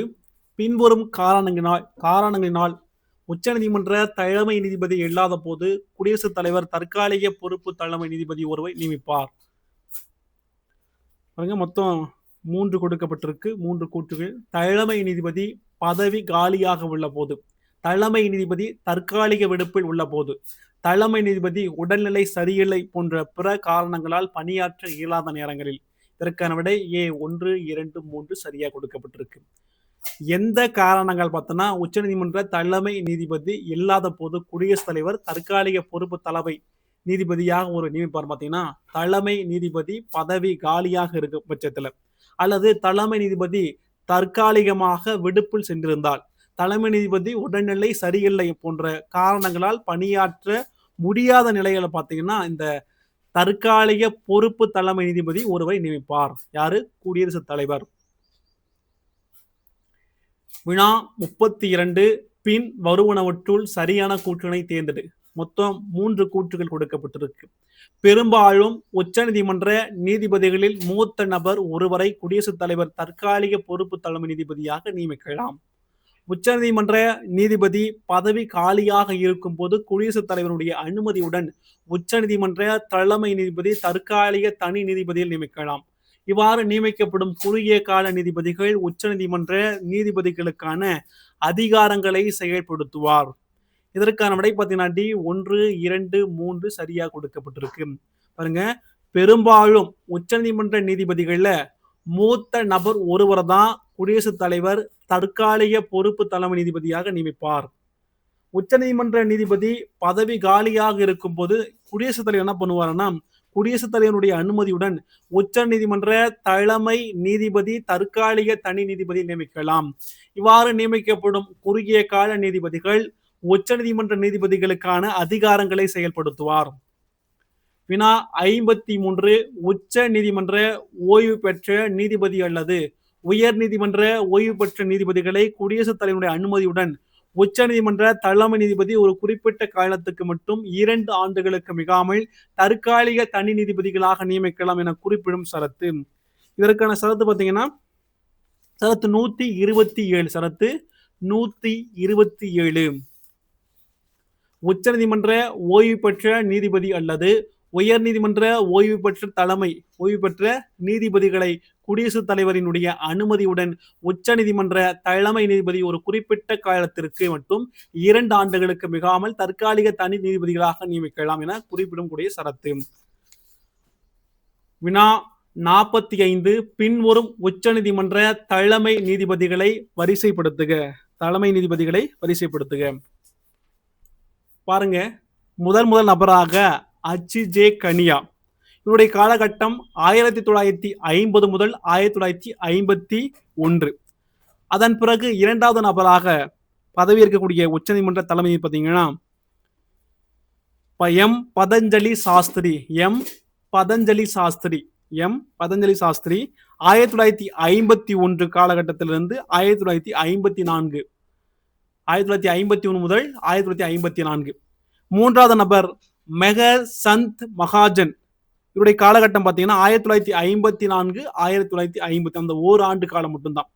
அதன் பிறகு பிஜன் குமார் முகர்ஜி பார்த்தீங்கன்னா 4வதாக உச்சநீதிமன்ற தலைமை நீதிபதியாக பதவியேற்பார்.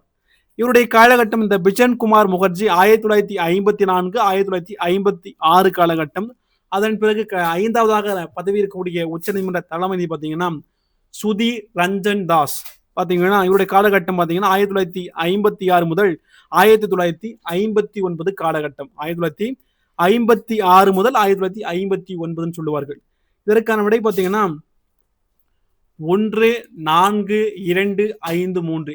H.J. கனியா 1950 முதல் 1951. அதன் பிறகு பார்த்தீங்கன்னா பதஞ்சலி சாஸ்திரி 1951 1954. மூன்றாவது நபராக மெஹர் சந்த் மகாஜன் சொல்லக்கூடிய நபர் 1954 1954. நான்காவது நபராக பிஜன் குமார் முகர்ஜி 1954 முதல் 1956. கடைசியிலங்க ஐந்தாவது நபராக பார்த்தோன்னா சுதீர் ரஞ்சன் தாஸ். இவருடைய காலகட்டம் பார்த்தீங்கன்னா 1956 1959. இதெல்லாம் பார்த்துக்கோங்க. கண்டிப்பா கேட்கக்கூடிய கொஸ்டின்ஸ், மிக மிக முக்கியமான ஒரு வினாக்கள். இந்த கால வரிசைப்படுத்துக குர்னாலஜிக்கல் சொல்லுவார்கள். வினா 55 பின்வருவற்றில் சரியானதை தேர்ந்தெடு. இந்த முதல் வரக்கூடிய அனைத்தையும் நல்லா பார்த்துக்கோங்க. மொத்தம் 4 கூற்றுகள் கொடுக்கப்பட்டிருக்கு. முதல் உச்சநீதிமன்ற தலைமை நீதிபதி H.J. கனியா, உச்சநீதிமன்றத்தினுடைய முதல் பெண் நீதிபதி பாத்திமா பிவி, இந்தியாவின் முதல் பெண் வழக்கறிஞர் கார்னேலியா சொராப்ஜி, இந்தியாவின் முதல் வணிக நீதிமன்றம் ராய்ப்பூர். இதற்கான விடை பார்த்தீங்கன்னா A 1 2 3 4 சரியா கொடுக்கப்பட்டிருக்கு.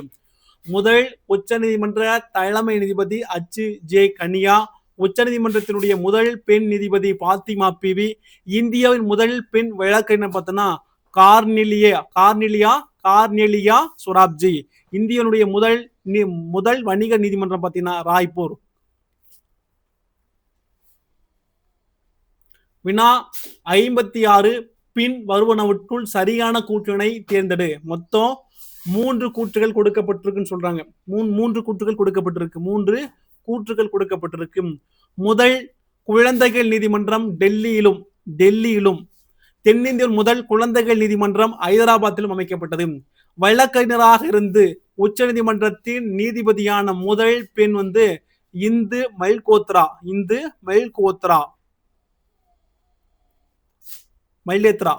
இந்து மல்யேத்ரான்னு சொல்லுவாங்க. பட்டியலினத்தவர் சமுதாயத்தில் இருந்து ஒருவர் முதல் முறையாக 2000 ஆண்டு உச்சநீதிமன்ற நீதிபதியாக நியமனம் செய்யப்பட்டவர் நீதிபதி KG பாலகிருஷ்ணன் ஆவார்.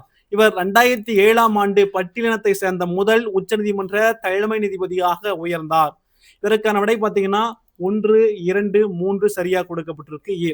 முதல் குழந்தைகள் நீதிமன்றம் டெல்லியில் அதனுடைய அமர்வு தென்னிந்தியனுடைய முதல் குழந்தைகள் நீதிமன்றம் ஹைதராபாத்தில் அமைக்கப்பட்டது.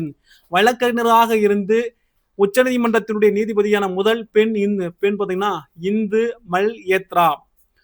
பட்டியலினத்தவர் சமுதாயத்திலிருந்து ஒருவர் முதல் முறையாக 2000 ஆண்டு உச்சநீதிமன்ற நீதிபதியாக நியமனம் செய்யப்பட்டவர் நீதிபதி KG பாலகிருஷ்ணன் ஆவார். இவர் 2007 ஆண்டு பட்டியலினத்தை சேர்ந்த முதல் உச்சநீதிமன்ற தலைமை நீதிபதியாக உயர்ந்தவர். வினா 57 குற்றம் சுமத்தி பதவி நீக்க தீர்மானத்தை சந்தித்த முதல் மற்றும் கடைசி நீதிபதி பார்த்தீங்கன்னா வி ராமசாமி. இந்த வி ராமசாமி பார்த்தீங்கன்னா குற்றம் சமத்தி இந்த வழக்கு உச்சநீதிமன்ற நீதிபதியாக வி ராமசாமி ஐயா இருந்த காலத்துல அவர் மீது பார்த்தீங்கன்னா குற்றம் சுமத்தி பதவி நீக்க தீர்மானத்தை சந்தித்த முதல் மற்றும் கடைசி உச்சநீதிமன்ற நீதிபதி பார்த்தீங்கன்னா வி ராமசாமி. வினா 54 2018 அன்று முதலில் எந்த உச்சநீதிமன்ற தலைமை நீதிபதியை விமர்சித்து நீதிபதிகள் தொலைக்காட்சியில் பேட்டி அளித்தனர்? இதற்கான விடை பார்த்தீங்கன்னா தீபக் மிஸ்ரா. 2018 ஆண்டு முதல்ல தீபக் மிஸ்ரா பார்த்தோன்னா உச்சநீதிமன்ற தலைமை நீதிபதியை விமர்சித்து நீதிபதிகள் தொலைக்காட்சியில் பேட்டி அளித்தனர். இது எப்பவுமே பேட்டி அளிக்க கூடாது. நம்ம முதல் முறையாக இந்த தீபக் மிஸ்ராவை பார்த்தீங்கன்னா அவருடைய சக நீதிபதிகள் பார்த்து என்ன பண்றாங்க தொலைக்காட்சியில பேட்டி அளிக்கிறாங்க. 2018 ஆண்டு முதல்ல தீபக் மிஸ்ரா என்ற வழக்கறிஞரை தீபக் மிஸ்ரா என்ற உச்ச நீதிமன்ற தலைமை நீதிபதியை விமர்சித்து நீதிபதிகள் தொலைக்காட்சியில் பேட்டி அளிக்கிறாங்க.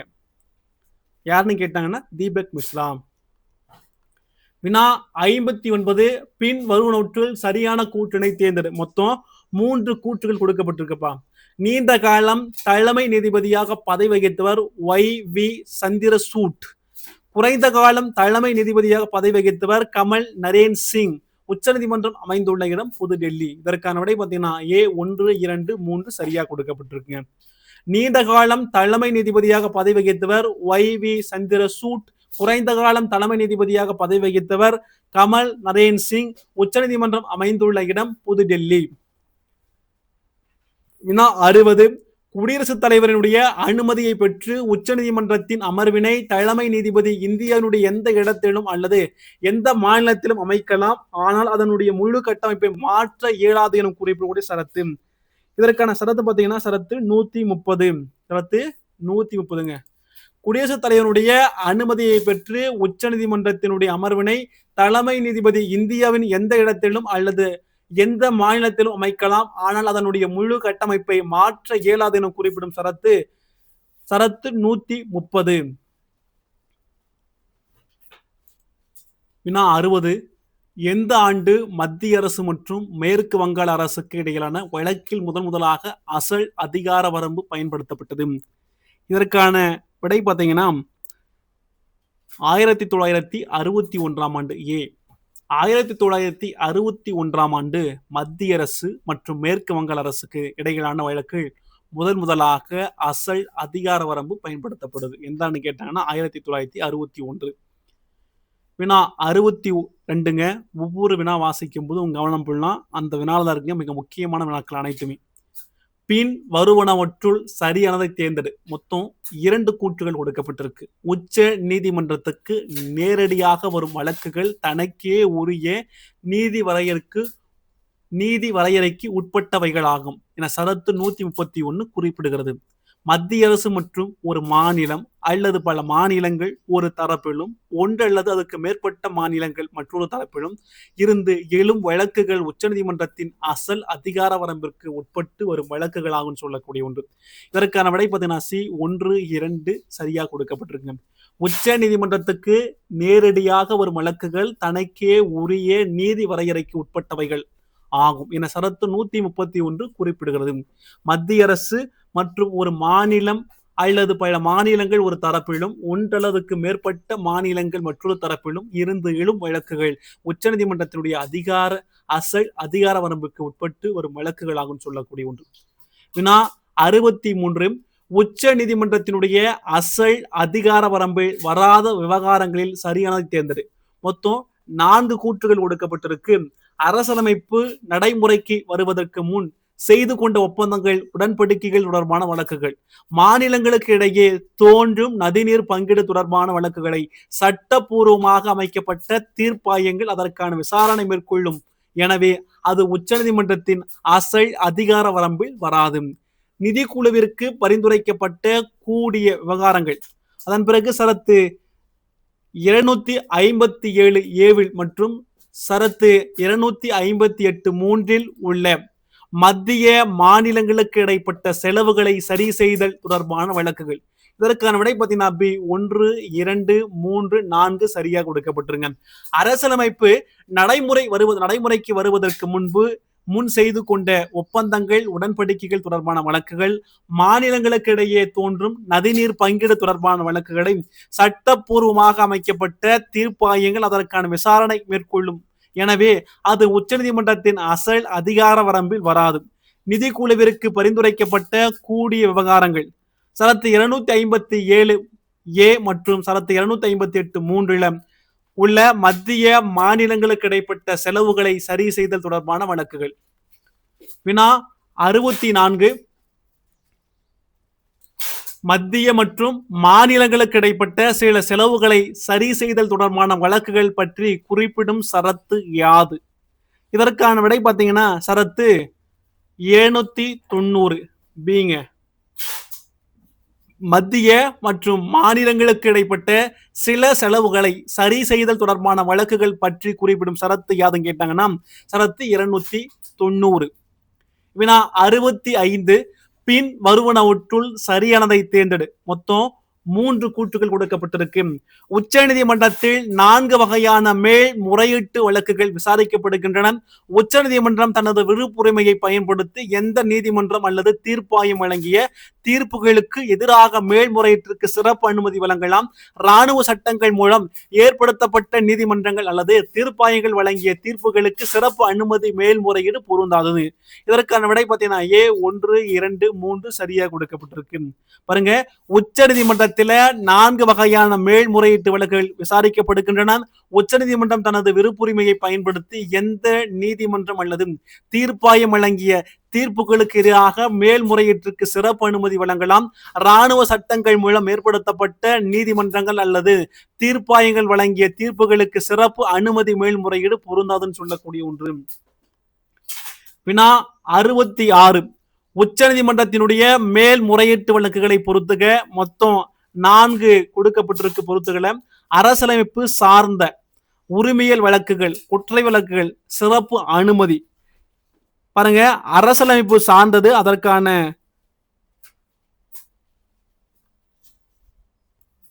அரசியலமைப்பு சார்ந்த மேல்முறையீடு பார்த்தீங்கன்னா 132.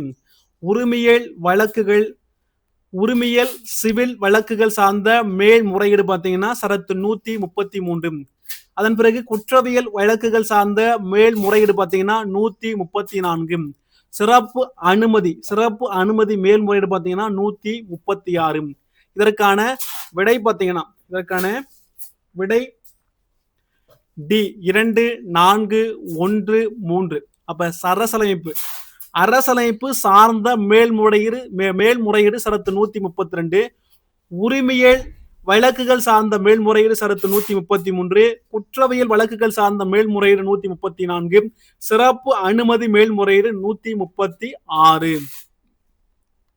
வினா 67 பின் வருவனவற்றுள் சரியானதை தேர்ந்தெடு. மொத்தம் 3 கூற்றுகள் கொடுக்கப்பட்டிருக்கு. உச்ச நீதிமன்றம் சரத்து 32 படி மட்டுமே அடிப்படை உரிமைகள் மீறப்படும் போது பாதிக்கப்பட்ட நபருக்கு நீதி பேரணை வழங்கும். உயர் நீதிமன்றம் சரத்து 226 படி அடிப்படை உரிமைகள் மீறப்படும் போது மட்டுமன்று இதர சட்டங்களால் பாதிப்பிற்கு உள்ளானாலும் அத்தகைய நபர்களுக்கு நீதி பேரணைகளை பிறப்பிப்பதன் மூலம் தீர்வு வழங்கலாம். இதன் மூலம் உச்ச நீதிமன்றத்தை காட்டிலும் உயர் நீதிமன்றத்தினுடைய நீதி பேராணை வழங்கும் அதிகாரம் உயர்ந்ததாக உள்ளதுன்னு சொல்லக்கூடிய உண்டு. இதற்கான விடை பார்த்தீங்கன்னா சி 1, 2, 3 சரியாக கொடுக்கப்பட்டிருக்கு. உச்ச நீதிமன்றம் சரத்து 32 படி மட்டும் அடிப்படை உரிமைகள் மீறப்படும் போது பாதிக்கப்பட்ட நபருக்கு நீதி பேரணை வழங்கும். உயர் நீதிமன்றம் சரத்து 226 படி அடிப்படை உரிமைகள் மீறப்படும் போது மட்டுமன்று இதர சட்டங்களால் பாதிப்பிற்கு உள்ளானாலும் அத்தகைய நபர்களுக்கு நீதி பேரணைகளை பிறப்பிப்பதன் மூலம் தீர்வு வழங்கலாம்னு சொல்றாங்க. இதன் மூலம் உச்ச நீதிமன்றத்தை காட்டிலும் உயர் நீதிமன்றத்தின் நீதி பேரணை வழங்கும் அதிகாரம் உயர்ந்ததாக உள்ளன்னு சொல்றாங்க. வினா 68 உச்ச நீதிமன்றத்திடம் குடியரசுத் தலைவர் 2 வகையான ஆலோசனைகளை பெறுவதற்கு வழிவகை செய்யப்பட்டுள்ளது. அவற்றில் வகை 1 சரியானதை தேர்ந்தெடு. மொத்தம் 3 கூற்றுகள் கொடுக்கப்பட்டிருக்கப்பா.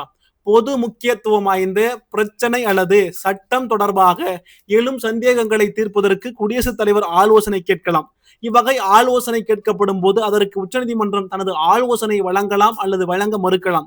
உச்சநீதிமன்றம் அந்த விவகாரத்தில் சட்டம் சம்பந்தமான ஆலோசனை கொடுத்தால் அந்த ஆலோசனை குடியரசுத் தலைவரை கட்டாயம் கட்டுப்படுத்தாதுன்னு சொல்றாங்க. இதற்கான விடை பார்த்தீங்கன்னா சி 1, 2, 3 சரியாக கொடுக்கப்பட்டிருக்கும். பொது முக்கியத்துவம் வாய்ந்த பிரச்சனை அல்லது சட்டம் தொடர்பாக எழும் சந்தேகங்களை தீர்ப்பதற்கு குடியரசுத் தலைவர் ஆலோசனை கேட்கலாம். இவ்வகை ஆலோசனை கேட்கப்படும் போது அதற்கு உச்சநீதிமன்றம் தனது ஆலோசனை வழங்கலாம் அல்லது வழங்க மறுக்கலாம். உச்சநீதிமன்றம் அந்த விவகாரத்துல சட்டம் சம்பந்தமான ஆலோசனை கொடுத்தால் அந்த ஆலோசனை குடியரசுத் தலைவரை கட்டுப்படுத்தாது. வினா 69 ஆலோசனை நீதி வரையறை பற்றிய சரியான கூற்றை தேர்ந்தெடு. மொத்தம் 3 கூற்றுகள் கொடுக்கப்பட்டிருக்குப்பா. இந்திய அரசியலமைப்பு சட்டம் நடைமுறைக்கு வருவதற்கு முன் ஏற்படுத்தப்பட்ட ஒப்பந்தங்கள், உடன்படிக்கைகள் மற்றும் அறிக்கைகள் தொடர்பாக ஏதேனும் சந்தேகங்கள் எழும்போது குடியரசுத் தலைவர் அதற்கு உச்சநீதிமன்றத்திடம் ஆலோசனை கேட்கலாம். இவ்வகை ஆலோசனை கேட்கப்படும் போது அதற்கு உச்சநீதிமன்றம் கட்டாயம் ஆலோசனை வழங்க வேண்டும். உச்சநீதிமன்றத்தால் வழங்கப்படும் ஆலோசனை குடியரசுத் தலைவரை கட்டுப்படுத்தும் சொல்றாங்க. இதற்கான விட A 1, 2, 3 சரியாக கொடுக்கப்பட்டிருக்கு. இந்திய அரசியலமைப்பு சட்டம் நடைமுறைக்கு வருவதற்கு முன் ஏற்படுத்தப்பட்ட ஒப்பந்தங்கள், உடன்படிக்கைகள் மற்றும் அறிக்கைகள் தொடர்பாக ஏதேனும் சந்தேகங்கள் எழும்போது குடியரசுத் தலைவர் அதற்கு உச்சநீதிமன்றத்திடம் ஆலோசனை கேட்கலாம். இவ்வகை ஆலோசனை கேட்கப்படும் போது அதற்கு உச்சநீதிமன்றம் கட்டாயம் ஆலோசனை வழங்க வேண்டும். உச்சநீதிமன்றத்தால் வழங்கப்படும் ஆலோசனை குடியரசுத் தலைவரை கட்டுப்படுத்தும். குடியரசுத் தலைவரை கட்டுப்படுத்தும். வினா 70 கீழ்காணும் கூற்றுகளை ஆராய்ந்து சரியான கூற்றுகளை தேர்ந்தெடுக்கும். மொத்தம் 2 கூற்று கொடுக்கப்பட்டிருக்கு. பாராளுமன்றம் மற்றும் எந்த ஒரு மாநில சட்டமன்றத்திலும் நிறைவேற்றப்படும் சட்டமானது அரசியலமைப்பு சட்டத்திற்கு முரணானது என உச்சநீதிமன்றம் கருதினால் அதை நீக்கும் நீதி புனராய்வு அதிகாரம் உச்ச நீதிமன்றத்துக்கு உண்டு. இந்த நீதி புனராய்வு அதிகாரத்தை உச்சநீதிமன்றம் பெற்றிருப்பதால் அது அரசியலமைப்பு சட்டத்தினுடைய பாதுகாவலனாக விளங்குறதுன்னு சொல்றாங்க. இதற்கான விடை பார்த்தீங்கன்னா A 1, 2 சரியாக கொடுக்கப்பட்டிருக்கு. 1, 2 சரியாக கொடுக்கப்பட்டிருக்கு. பாராளுமன்றம் மற்றும் எந்த ஒரு மாநில சட்டமன்றத்திலும் நிறைவேற்றப்படும் சட்டமானது அரசியலமைப்பு சட்டத்திற்கு முரணானது என உச்சநீதிமன்றம் கருதினால் அதை நீக்கும் நீதி புனராய்வு அதிகாரம் உச்சநீதிமன்றத்துக்கு உண்டு. இந்த நீதி புனராய்வு அதிகாரத்தை உச்சநீதிமன்றம் பெற்றிருப்பதால் அது அரசியலமைப்பு சட்டத்தினுடைய பாதுகாவலனாக விளங்குகிறது.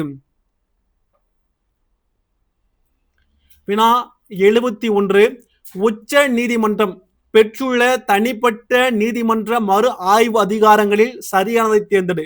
மொத்தம் 4 கொடுக்கப்பட்டிருக்கு கூற்று. நடுவண் அரசு மற்றும் மாநிலங்களுக்கு இடையிலான பிரச்சனைகள், அரசியலமைப்பு சட்டத்தில் ஏற்படும் சந்தேகங்கள், கருத்து வேற்றுமைகளை விளக்கி தெரிவுபடுத்துதல் சொல்லக்கூடிய ஒன்று. அடிப்படை உரிமைகளை பாதுகாத்தல், மாநில சட்டமன்றங்கள் இயற்றும் சட்டங்கள் அரசியலமைப்பு சட்டத்துக்கு முரணானது என அறிவிக்கும் அதிகாரம். இதற்கான விடை பார்த்தீங்கன்னா B 1, 2, 3, 4 சரியாக கொடுக்கப்பட்டிருங்க. நடுவண் அரசு மற்றும் மாநிலங்களுக்கு இடையிலான பிரச்சனைகள், அரசியலமைப்பு சட்டத்தில் ஏற்படும் சந்தேகங்கள், கருத்து வேற்றுமைகளை விளக்கி தெரிவுபடுத்துதல் சொல்லக்கூடிய ஒன்று. அடிப்படை உரிமைகளை பாதுகாத்தல், மாநில சட்டமன்றங்கள் இயற்றும் சட்டங்கள் அரசியலமைப்பு சட்டத்திற்கு முரணானது என அறிவிக்கும் அதிகாரம். வினா 72 பின் வருவனவற்றுள் சரியானதை தேர்ந்தெடு. மொத்தம் 2 கூற்றுகள் கொடுக்கப்பட்டிருக்குப்பா.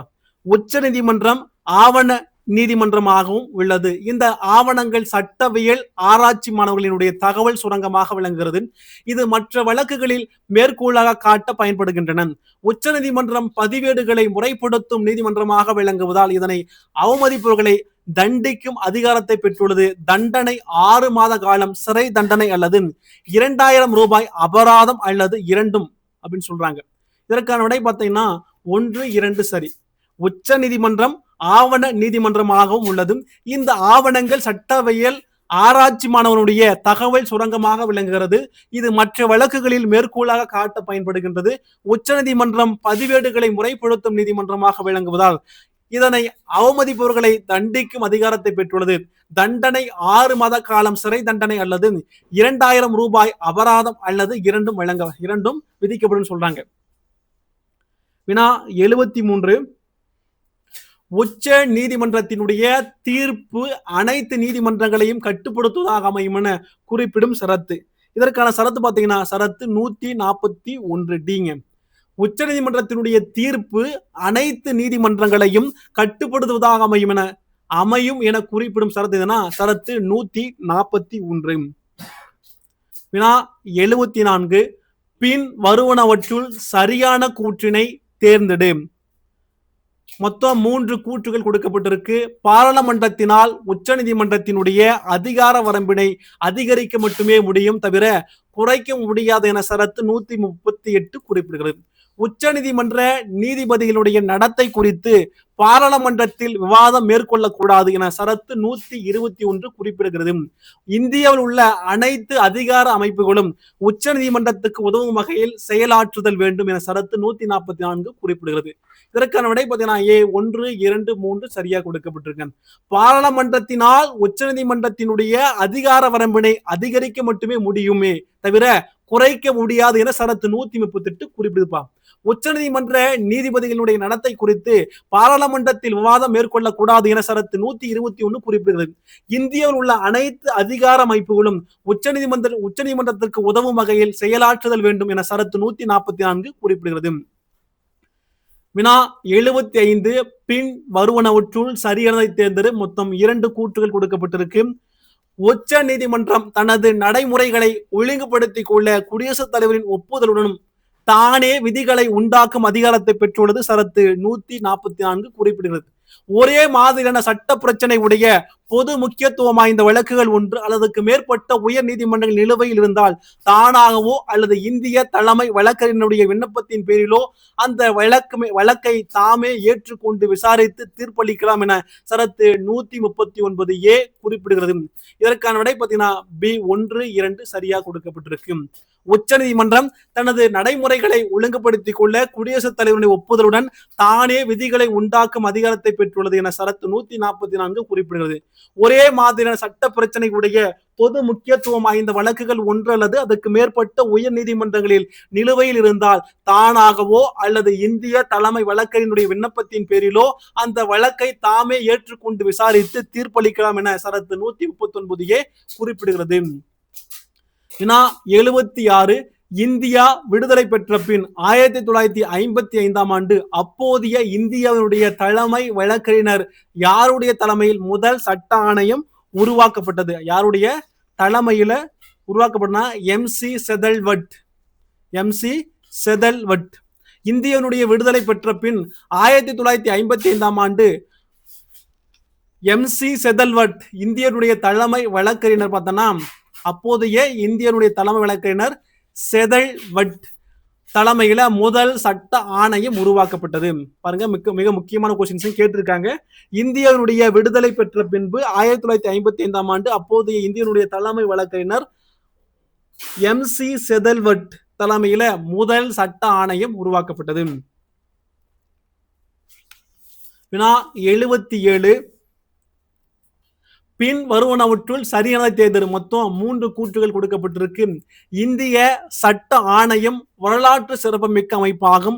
முதல் ஆணையம் 1834ஆம் ஆண்டு அமைக்கப்படுது. மெக்கலே பிரபுவின் தலைமையில ஏற்படுத்தப்பட்ட இந்த ஆணையம் செய்த சிபாரிசினுடைய விளைவாக குற்றவியல் சட்ட தொகுப்பு வெளியிடப்பட்டது.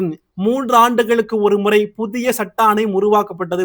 இதற்கான விடை பார்த்தீங்கன்னா ஏ 1, 2, 3 சரியா கொடுக்கப்பட்டிருக்கு.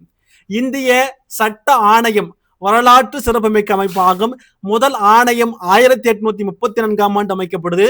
மக்களே பிரபினுடைய தலைமையில் ஏற்படுத்தப்பட்ட இந்த ஆணையம் செய்த சிபாரிசினுடைய விளைவாக குற்றவியல் சட்ட தொகுப்பு வெளியிடப்பட்டது. 3 ஆண்டுகளுக்கு ஒரு முறை புதிய சட்ட ஆணையம் உருவாக்கப்பட்டது. இதற்கு 1, 2, 3 அனைத்துமே சரியா கொடுக்கப்பட்டிருங்க. வினா 78 21வது சட்ட ஆணையம் ஓய்வு பெற்ற நீதிபதி பல்பீர் சவுகான் தலைமையில் எந்த ஆண்டு அமைக்கப்பட்டது? இதற்கான விடை பார்த்தீங்கன்னா 2015ஆம் ஆண்டுங்க. 21வது சட்ட ஆணையம் ஓய்வு பெற்ற நீதிபதி பல்பீர் சவுகான் தலைமையில 2015ஆம் ஆண்டு உருவாக்கப்பட்டது. வினா 79 பாருங்க, பின் வருவனவற்றுள் சரியானதை தேர்ந்தெடு. மொத்தம் 4 கூற்றுகள் கொடுக்கப்பட்டிருக்கு. இந்திய தண்டனை சட்டம் 1860ஆம் ஆண்டு தயாரிக்கப்பட்டது. இச்சட்டம் தொடக்க கால பிரிட்டிஷ் இந்திய ஆட்சியின் கீழ் 1862ஆம் ஆண்டு அமலுக்கு வந்தது. இந்திய தண்டனை சட்டம் ஒரு அடிப்படையான வடிவத்தை கொண்டிருக்கிறது. ஒரு நபர் மேற்கொள்ளும் அனைத்து குற்றங்களுக்கான வழக்குகள் மற்றும் அவற்றுக்கான தண்டனைகள் ஆகியவற்றின் பட்டியல் கொண்ட ஆவணமாகும். இது அனைத்து குடிமக்களையும் உள்ளடக்கியது. இராணுவத்தினரும் இதர படைகளின் வீரர்களும் இதிலிருந்து விலக்களிக்கப்பட்டுள்ளனர். அவர்களை இந்திய குற்றவியல் சட்டத்தின் அடிப்படையில் தண்டிக்க இயலாது. அவர்களுக்கு பல்வேறு தனி விதிகள் உள்ளன. இதற்கான விடை பார்த்தீங்கன்னா பி 1, 2, 3, 4 சரியா கொடுக்கப்பட்டிருக்கு. இந்திய தண்டனை சட்டம் 1860ஆம் ஆண்டு தயாரிக்கப்பட்டது. இச்சட்டம் தொடக்க கால பிரிட்டிஷ் இந்திய ஆட்சியின் கீழ் 1860ஆம் ஆண்டு அமலுக்கு வந்தது. இந்திய தண்டனை சட்டம் ஒரு அடிப்படை வடிவத்தை கொண்டிருக்கிறது. ஒரு நபர் மேற்கொள்ளும் அனைத்து குற்றங்களுக்கான வழக்குகள் மற்றும் அவற்றுக்கான தண்டனைகள் ஆகியவற்றின் பட்டியல் கொண்ட ஆவணமாகும். இது அனைத்து குடிமக்களையும் உள்ளடக்கியது. இராணுவத்தினரும் இதர படைகளுடைய வீரர்களும் இதிலிருந்து விலக்களிக்கப்பட்டுள்ளனர். அவர்களை இந்திய குற்றவியல் சட்டத்தின் அடிப்படையில் தண்டிக்க இயலாது. அவர்களுக்கு பல்வேறு தனி விதிகள் உள்ளன. வினா 80 பின் வருவனவற்றை சரியான கூற்றினை காண்க. பாருங்க, 3 கூற்றுகள் கொடுக்கப்பட்டிருக்கு. 3 வகையான வழக்கறிஞர்கள் உச்சநீதிமன்றத்தில் பணியாற்ற தகுதி உடையவர்கள் ஆவார்னு சொல்றாங்க. மூத்த வழக்கறிஞர் அவர்கள் உச்சநீதிமன்றம் அல்லது உயர் நீதிமன்றத்தால் மூத்த வழக்கறிஞராக நியமிக்கப்படுவார்கள். நீதிமன்றம் எந்த வழக்கறிஞரையும் அவருடைய சம்மதத்துடன் மூத்த வழக்கறிஞராக நியமிக்கலாம். இதற்கான விடை பார்த்தீங்கன்னா டி 1, 2, 3 சரியா கொடுக்கப்பட்டிருங்க. 3 வகையான வழக்கறிஞர்கள் உச்சநீதிமன்றத்துல பணியாற்ற தகுதி உடையவர்னு சொல்றாங்க. மூத்த வழக்கறிஞர் அவர்கள் உச்சநீதிமன்றம் அல்லது உயர் நீதிமன்றத்தால் மூத்த வழக்கறிஞராக நியமிக்கப்படுவார்கள். நீதிமன்றம் எந்த வழக்கறிஞரையும் அவருடைய சம்மதத்துடன் மூத்த வழக்கறிஞராக நியமிக்கலாம். வினா 81 பின் வருவனவற்றுள் சரியானதை தேர்ந்தெடு. மொத்தம் 4 கூற்றுகள் கொடுக்கப்பட்டிருக்கு. 11 வழக்கறிஞர்களுக்கு மட்டுமே உச்சநீதிமன்றத்தில் எந்த ஒரு ஆவணத்தையும் தாக்கல் செய்ய உரிமை உண்டு. இவர்கள் உச்சநீதிமன்றத்தில் ஒரு தரப்புக்காக ஆஜராகவோ அல்லது செயல்படவோ முடியும். இதர வழக்கறிஞர்கள்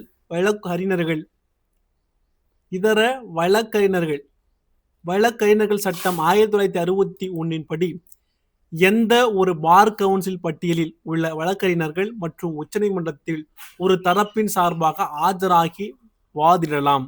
ஆனால் இவர்களுக்கு ஆவணங்கள் தாக்கல் செய்ய உரிமை இல்லைன்னு சொல்றாங்க. இதற்கான விடை பார்த்தீங்கன்னா ஏ 1, 2, 3, 4 சரியா கொடுக்கப்பட்டிருக்கு. 11 வழக்கறிஞர்களுக்கு மட்டுமே உச்சநீதிமன்றத்தில் எந்த ஒரு ஆவணத்தையும் தாக்கல் செய்ய வேண்டும். தாக்கல் செய்ய உரிமை உண்டு. இவர்கள் உச்சநீதிமன்றத்தில் ஒரு தரப்புக்காக ஆஜராகவோ அல்லது செயல்படவோ முடியும். இதர வழக்கறிஞர்கள் சட்டம் 1961 படி எந்த ஒரு பார் கவுன்சிலின் பட்டியலில் உள்ள வழக்கறிஞர்கள் மற்றும் உச்சநீதிமன்றத்தில் ஒரு தரப்பின் சார்பாக ஆஜராகி வாதிடலாம். ஆனால் இவர்களுக்கு ஆவணங்கள் தாக்கல் செய்ய உரிமை இல்லை. வினா 82 இந்திய உச்சநீதிமன்றம் பற்றிய சரியான கூற்றினை தேர்ந்தெடு. மொத்தம் 3 கூற்றுகள் கொடுக்கப்பட்டிருக்கு. இதன் அசல் அதிகாரம் வரம்பு கூட்டாட்சி வழக்குகளுக்கு மட்டுமே. இதன் மேல்முறையீட்டு அதிகார வரம்பு அரசியலமைப்பு சிவில் மற்றும் குற்றவியல் வழக்குகளை உள்ளடக்கியது. இது ஆலோசனை அதிகார வரம்பை கொண்டுள்ளது. இதன் அதிகார வரம்பு மற்றும் அதிகாரங்களை பாராளுமன்றம் விரிவுபடுத்தலாம். இதற்கான விடை பார்த்தீங்கன்னா சி 1, 2, 3 சரியாக கொடுக்கப்பட்டிருக்கு. இதன் அசல் அதிகார வரம்பு கூட்டாட்சி வழக்குகளுக்கு மட்டுமே. இதன் மேல்முறையீட்டு அதிகார வரம்பு அரசியலமைப்பு சிவில் மற்றும் குற்றவியல் வழக்குகளை உள்ளடக்கியது. இது ஆலோசனை அதிகார வரம்பை கொண்டுள்ளது. இதன் அதிகார வரம்பு மற்றும் அதிகாரங்களை பாராளுமன்றம் விரிவுபடுத்தலாம்னு சொல்றாங்க. இதற்கான விடை அனைத்துமே சரியா இருக்குங்க. 83 அமெரிக்க உச்ச நீதிமன்றம் பற்றிய சரியான கூற்றினை தேர்ந்தெடு. மொத்தம் 3 கூற்றுகள் கொடுக்கப்பட்டிருக்கு. இதன் அசல் அதிகார வரம்பு கூட்டாட்சி வழக்குகள் மட்டுமல்லாது கடற்படை கடல்சார் நடவடிக்கைகள் சார்ந்த வழக்குகளையும் உள்ளடக்கியது. இதன் மேல்முறையீட்டு அதிகார வரம்பு அரசியலமைப்பு வழக்குகளுக்கு மட்டுமே. இதற்கு ஆலோசனை அதிகார வரம்பு இல்லைன்னு சொல்லக்கூடிய ஒன்று. இந்த அதிகார வரம்பு மற்றும் அதிகாரங்களை பாராளுமன்றம் விரிவுபடுத்த முடியாது. இதற்கான விடை பார்த்தீங்கன்னா டி 1, 2, 3 சரியாக கொடுக்கப்பட்டிருக்கு. இதன் அசல் அதிகார வரம்பு பாருங்க கூட்டாட்சி வழக்குகள் மட்டுமல்லாது கடற்படைகள் கடல்சார் நடவடிக்கைகள் சார்ந்த வழக்குகளை உள்ளடக்கிதான் அமெரிக்க உச்ச நீதிமன்றம். இதன் மேல்முறையீடு அதிகார வரம்பு அரசியலமைப்பு வழக்குகளுக்கு மட்டுமே. இதற்கு ஆலோசனை அதிகார வரம்பு இல்லைன்னு சொல்றாங்க. இந்த அதிகார வரம்பு மற்றும் அதிகாரங்களை பாராளுமன்றம் விரிவுபடுத்த முடியாது. வினா 84 பொதுநல வழக்கு பற்றிய சரியான கூற்றை தேர்ந்தெடு. மொத்தம் 3 கூற்றுகள் கொடுக்கப்பட்டிருக்கு. இந்தியாவில் பொதுநல வழக்கு அறிமுகமானது பாரம்பரிய விதியான லோகாஸ் ஸ்டாண்டி தளர்த்தப்பட்டதன் மூலம் ஆகும். இந்த விதியின்படி யாருடைய உரிமைகள் தனியாக மீறப்படுகிறதோ அவர்கள் மட்டும் நீதிமன்றத்தை அணுகி வழக்கு தொடுக்க முடியும். பொதுநல வழக்கின் கீழ் எந்த ஒரு பொது ஆர்வமுள்ள குடிமகனும் அல்லது சமூக அமைப்பும் தங்கள் வறுமை அல்லது அறியாமையின் காரணமாக எந்த ஒரு நபர் அல்லது நபர்கள் அடங்கிய குழுவின் உரிமைகளை மீட்பதற்காக நீதிமன்றத்தினை நாடலாம்.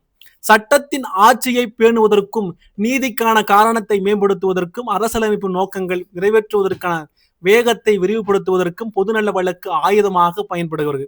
இதற்கான விடை பார்த்தீங்கன்னா பி 1, 2, 3 சரியாக கொடுக்கப்பட்டிருக்கு. இந்தியாவில் பொதுநல வழக்கு அறிமுகமானது பாரம்பரிய விதியான லோகாஸ் ஸ்டாண்டி தளர்த்தப்பட்டதன் மூலம் ஆகும். இந்த விதியின்படி யாருடைய உரிமைகள் தனியாக மீறப்படுகிறதோ அவர்கள் மட்டும் நீதிமன்றத்தை அணுகி வழக்கு தொடுக்க முடியும். பொதுநல வழக்கின் கீழ் எந்த ஒரு பொது ஆர்வமுள்ள குடிமகனும் அல்லது சமூக அமைப்பும் தங்கள் வறுமை அல்லது அறியாமையின் காரணமாக எந்த ஒரு நபர் அல்லது நபர்கள் அடங்கிய குழுவின் உரிமைகளை மீட்பதற்காக நீதிமன்றத்தை நாடலாம். சட்டத்தின் ஆட்சியை பேணுவதற்கும் நீதிக்கான காரணத்தை மேம்படுத்துவதற்கும் அரசியலமைப்பு நோக்கங்களை நிறைவேற்றுவதற்கான வேகத்தை விரைவுபடுத்துவதற்கும் பொதுநல வழக்கு ஆயுதமாக பயன்படுகிறது. வினா 85 பொதுநலம் சார்ந்த வழக்குகளில் சரியானதை தேர்ந்தெடு. மொத்தம் 4 கூற்றுகள் கொடுக்கப்பட்டிருக்கு. தண்டனை காலம் முடிவதற்கு முன்பு விடுதலை 14 ஆண்டுகள் சிறைவாசம் விரைவான விசாரணை தனிப்பட்ட விடுதலை ஆகியவற்றை அடிப்படை உரிமையாக கோரி சிறையில் இருந்து வரும் மனுக்கள், கொத்தடிமை தொழிலாளர்கள் சார்ந்த வழக்குகள், புறக்கணிக்கப்பட்ட குழந்தைகள் சார்ந்த வழக்குகள், தொழிலாளர்களுக்கு குறைந்தபட்சம் ஊதியம் வழங்காதது. இதற்கான விடை பார்த்தீங்கன்னா சி 1, 2, 3, 4 சரியாக கொடுக்கப்பட்டிருக்கு. தண்டனை காலம் முடிவதற்கு முன்பு விடுதலை 14 ஆண்டுகள் சிறைவாசம் விரைவான விசாரணை தனிப்பட்ட விடுதலை ஆகியவற்றை அடிப்படை உரிமையாக கோரி சிறையில் இருந்து வரும் மனுக்கள், கொத்தடிமை தொழிலாளர்கள் சார்ந்த வழக்குகள், புறக்கணிக்கப்பட்ட குழந்தைகள் சார்ந்த வழக்குகள், தொழிலாளர்களுக்கு குறைந்தபட்ச ஊதியம் வழங்க இதெல்லாம் பார்த்தோன்னா பொதுநல சார்ந்த வழக்குகள் சொல்றாங்க. பொதுநல சார்ந்த வழக்குகள் சொல்லக்கூடிய ஒன்று. வினா 86 பொதுநலம் சார்ந்த வழக்கில் சரியானதை தேர்ந்தெடு. மொத்தம் 4 கூற்று கொடுக்கப்பட்டிருக்குப்பா. வழக்கு பதிவு செய்ய மறுத்து காவல்துறைக்கு எதிரான வழக்குகள், காவல்துறையில் துன்புறுத்துதல் மற்றும் காவல்துறை காவலில் மரணம், சுற்றுச்சூழல் மாசுபாடு, சுற்றுச்சூழல் சமநிலையை சீர்குலைத்தல், போதைப் பொருள், உணவு கலப்படம், பழங்கால பொருட்கள், காடு மற்றும் வனவிலங்கு பாதுகாப்பு தொடர்பான மனுக்கள், குடும்ப ஓய்வூதியம் மற்றும் கலவரத்தால் பாதிக்கப்பட்டவரிடம் இருந்து வரும் மனுக்கள், பெண்கள் மீதான வன்கொடுமைகளுக்கு எதிரான மனுக்கள், பட்டியலிடப்பட்ட சாதியரை துன்புறுத்துதல் அல்லது சித்திரவதை செய்யப்பட்டதாக புகார் அளிக்கும் மனுக்கள் சொல்லக்கூடிய ஒன்று. இதற்கான விடை பார்த்தீங்கன்னா A 1, 2, 3, 4 சரியாக கொடுக்கப்பட்டிருக்கு. அனைத்துமே சரியா இருக்குப்பா. பாருங்க, பொது நலம் சார்ந்த வழக்கு இதுனா வழக்கு பதிவு செய்ய மறுத்த காவல்துறைக்கு எதிரான மனுக்கள், காவல்துறையில் துன்புறுத்துதல் மற்றும் காவல்துறை காவல் மரணம், சுற்றுச்சூழல் மாசுபாடு, சுற்றுச்சூழல் சமநிலையை சீர்குலைத்தல், போதைப் பொருள், உணவு கலப்படம், பழங்கால பொருட்கள், காடு மற்றும் வனவிலங்கு பாதுகாப்பு தொடர்பான மனுக்கள், குடும்ப ஓய்வூதியம் மற்றும் கலவரத்தால் பாதிக்கப்பட்டவரிடம் இருந்த ஒரு மனுக்கள், பெண்கள் மீதான வன்கொடுமைகளுக்கு எதிரான மனுக்கள், பட்டியலிடப்பட்ட சாதியினரை துன்புறுத்துதல் அல்லது சித்திரவதை செய்யப்பட்டதாக புகார் அளிக்கும் மனுக்கள் சொல்லக்கூடிய ஒன்று. வினா 87 பின் வருவனவற்றில் பொதுநல வழக்குகளாக கருதப்படாதவைகளில் சரியாக தேர்ந்தெடு. மொத்தம் 4 கொடுக்கப்பட்டிருக்கு. நில உரிமையாளர் மற்றும் குத்தகைதாரர் சம்பந்தப்பட்ட செயல்கள், மத்திய அல்லது மாநில அரசுகளுக்கு எதிரான புகார்கள், மருத்துவ மற்றும் பிற கல்வி நிறுவனங்களுக்கான சேர்க்கை, உயர் நீதிமன்றங்கள் மற்றும் துணை நீதிமன்றங்கள் ஆகியவற்றில் நிலுவையில் உள்ள வழக்குகளை முன்கூட்டியே விசாரணை செய்வதற்கான சலுகையில் சொல்லக்கூடிய ஒன்று. இதற்கான விடை டி 1, 2, 3, 4 சரியாக கொடுக்கப்பட்டிருப்பாங்க. நில உரிமையாளர் மற்றும் குத்தகைதாரர் சம்பந்தப்பட்ட செயல்கள், மத்திய அல்லது மாநில அரசுகளுக்கு எதிரான புகார்கள், மருத்துவ மற்றும் பிற கல்வி நிறுவனங்களுக்கான சேர்க்கை, உயர் நீதிமன்றங்கள் மற்றும் துணை நீதிமன்றங்கள் ஆகியவற்றில் நிலுவையில் உள்ள வழக்குகளை முன்கூட்டியே விசாரணை செய்வதற்கான மனுக்கள் சொல்லக்கூடிய ஒன்று.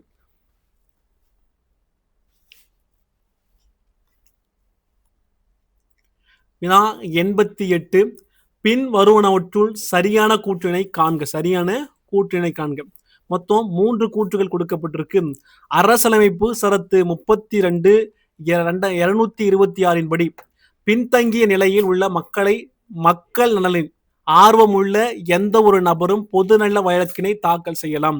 அதிக எண்ணிக்கையிலான மக்களுக்கு அநீதி இழைக்கப்படும் போது நியாயமான விசாரணை வழங்க இந்திய அரசியலமைப்பு சட்டத்தில் 14, 21வது பிரிவுகளை சர்வதேச மாநாடுகள் செயல்படுத்த நீதிமன்றம் தயங்காது. ஒரு வழக்கில் மனுதாரர் தனது தனிப்பட்ட நலனுக்காகவும் தனிப்பட்ட குறைகளை தீர்ப்பதற்காகவும் நீதிமன்றத்தின் நாடி இருந்தால் பொது நலனாக கருதி கொண்டு நீதிமன்றம் விசாரணை நடத்தும் சொல்றாங்க. இதற்கான விடை பார்த்தீங்கன்னா A1, 2, 3 சரியா கொடுக்க. அனைத்துமே சரியா இருக்குங்க. அரசியலமைப்பு சரத்து 32 மற்றும் 226 படி பின்தங்கிய நிலையில உள்ள மக்கள் நலனில் ஆர்வமுள்ள எந்த ஒரு நபரும் பொதுநல வழக்கினை தாக்கல் செய்யலாம்.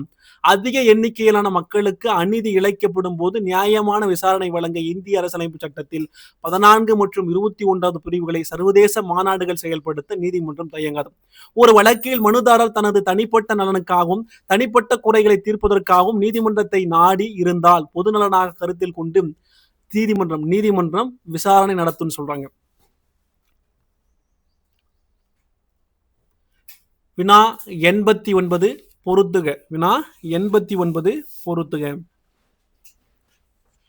பாருங்க, மொத்தம் 5 பொருத்துக கொடுக்கப்பட்டிருக்கு. சரத்து 124 நீதிமன்றத்தினுடைய அமைப்பு முறை சரியா இருக்கு. சரத்து 124A தேசிய நீதிபதிகள் நியமனம் ஆணையம். சரத்து 125 நீதிபதிகளுடைய ஊதியங்கள், படிகள் மற்றும் முதலியன. சரத்து 126 தலைமை நீதிபதி நியமனம் மற்றும் தற்காலிக பொறுப்பு தலைமை நீதிபதி நியமனம். சரத்து 127 தற்காலிக தனி நீதிபதிகள் நியமனம் சொல்லக்கூடிய ஒன்று. மீண்டும் சொல்றேன், இதற்கான விடை பார்த்தீங்கன்னா C 1, 2, 3, 4 அனைத்துமே சரியா பொருந்திருக்குங்க. சரத்து 124 நீதிமன்றத்தினுடைய அமைப்பு முறை. சரத்து 124A தேசிய நீதிபதிகள் நியமனம் ஆணையம். சரத்து 125 நீதிபதிகளினுடைய ஊதியங்கள் மற்றும் படிகள் முதலியன. சரத்து 126 தலைமை நீதிபதி நியமனம், தற்காலிக பொறுப்பு தலைமை நீதிபதி நியமனம், தற்காலிக தனி நீதிபதிகள் நியமனம். சரத் 90 பொருத்துக. 5 பொருத்து கொடுக்கப்பட்டிருங்க. சரத்து 128 உச்ச நீதிமன்ற அமர்வில் ஓய்வு பெற்ற நீதியரசுக்கு இடம்பெறுதல். சரத்து 129 உச்ச நீதிமன்றத்தினுடைய நீதிமன்ற பதிவேடு. சரத்து 130 உச்ச நீதிமன்றத்தினுடைய அமர்வுகள். சரத்து 131 உச்ச நீதிமன்றத்தினுடைய முதல் ஏற்பு அதிகார வரம்பு. சரத்து 131A நீக்கப்பட்ட சரத்து. இதற்கான விடை பார்த்தீங்கன்னா சி 1, 2, 3, 4 சரியா கொடுக்கப்பட்டிருங்க. சரத்து 128 உச்சநீதிமன்ற அமர்வில் ஓய்வு பெற்ற நீதியரசர்கள் இடம்பெறுதல். சரத்து 129 உச்சநீதிமன்றத்தின் நீதிமன்ற பதிவேடு. சரத்து 130 உச்சநீதிமன்றத்தினுடைய அமர்வுகள். சரத்து 131 உச்ச நீதிமன்றத்தின் முதல் ஏற்பு அதிகார வரம்பு. சரத்து 131A நீக்கப்பட்டது.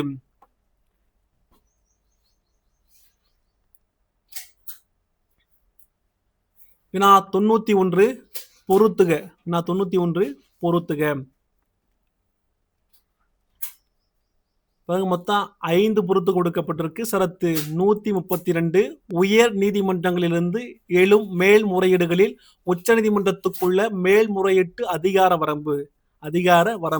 சரத்து 133 உரிமையியல் வழக்குகளில் உயர் நீதிமன்றத்திலிருந்து எழும் மேல்முறையீடுகளில் உச்சநீதிமன்றத்துக்குள்ள மேல்முறையீட்டு அதிகார வரம்பு. சரத்து 134 குற்றவியல் வழக்குகளில் உயர் நீதிமன்றங்களில் இருந்து எழும் மேல்முறையீடுகளில் உச்சநீதிமன்றத்துக்குள்ள மேல்முறையீட்டு அதிகார வரம்பு. சரத்து 134A உச்சநீதிமன்றத்தில் மேல்முறையீடுக்கான சான்றிதழ். சரத்து 135 உச்சநீதிமன்ற சட்டத்தால் செயல்படுத்தப்படும் கூட்டாட்சி நீதிமன்றத்தின் அதிகாரம் மற்றும் சட்ட வரம்புன்னு சொல்லக்கூடிய ஒன்று. இதற்கான விடை பார்த்தீங்கன்னா சி 1, 2, 3, 4 சரியா கொடுக்க 5 வரி அனைத்துமே சரியா பொறுத்திருங்க. அனைத்துமே சரியா இருக்கு. சரத்து 132 உயர் நீதிமன்றங்களிலிருந்து எழும் மேல்முறையீடுகளில் உச்ச நீதிமன்றத்துக்குள்ள மேல்முறையீட்டு அதிகார வரம்பு. சரத்து 133 உரிமையியல் வழக்குகளில் உயர் நீதிமன்றத்தில் இருந்து எழும் மேல்முறையீடுகளில் உச்ச நீதிமன்றத்துக்குள்ள மேல்முறையீட்டு அதிகார வரம்பு. சரத்து 134 குற்றவியல் வழக்குகளில் உயர் நீதிமன்றங்களில் இருந்து எழும் மேல்முறையீடுகளில் உச்ச நீதிமன்றத்துக்குள்ள மேல்முறையீட்டு அதிகார வரம்பு. சரத்து 134A உச்ச நீதிமன்றத்தில் மேல்முறையீட்டுக்கான சான்றிதழ்.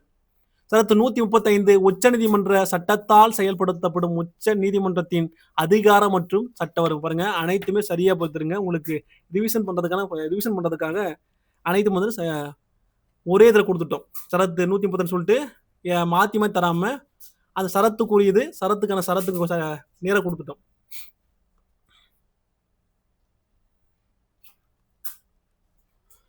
வினா 92 மொத்தம் 5 பொருத்து கொடுக்கப்பட்டிருக்கு. சரத்து 136 மேல்முறையீடு செய்ய உச்சநீதிமன்றத்தால் வழங்கப்படும் சிறப்பு அனுமதி. சரத்து 137 உச்சநீதிமன்றம் தாம் பிறப்பித்த தீர்ப்புரைகள் அல்லது கட்டளைகளை மறு ஆய்வு செய்தல். சரத்து 138 உச்சநீதிமன்றத்தினுடைய விரிந்த அதிகார வரம்பு. சரத்து 139 நீதி பேராணை வழங்க உச்சநீதிமன்றத்துக்கு அதிகாரம் வழங்குதல். சரத்து 139A சில வழக்குகளை மாற்றம் செய்தல். இதற்கான விடை பார்த்தீங்கன்னா சி 1, 2, 3, 4 சரியா கொடுக்கப்பட்டிருக்கு. சரத்து பாருங்க 136 மேல்முறையீடு செய்ய உச்சநீதிமன்றத்தால் வழங்கப்படும் சிறப்பு அனுமதி.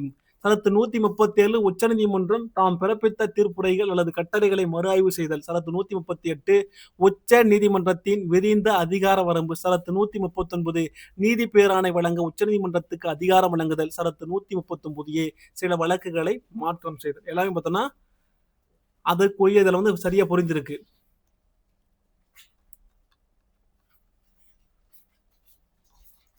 வினா 93 பொருத்துக. பாருங்க 5 பொருத்து கொடுக்கப்பட்டு 5 பொருத்தும் பார்த்தோம்னா சரியா பொருத்திருக்குங்க. எதுவும் பார்த்தோம்னா மிஸ்மேட்ச் ஆகல.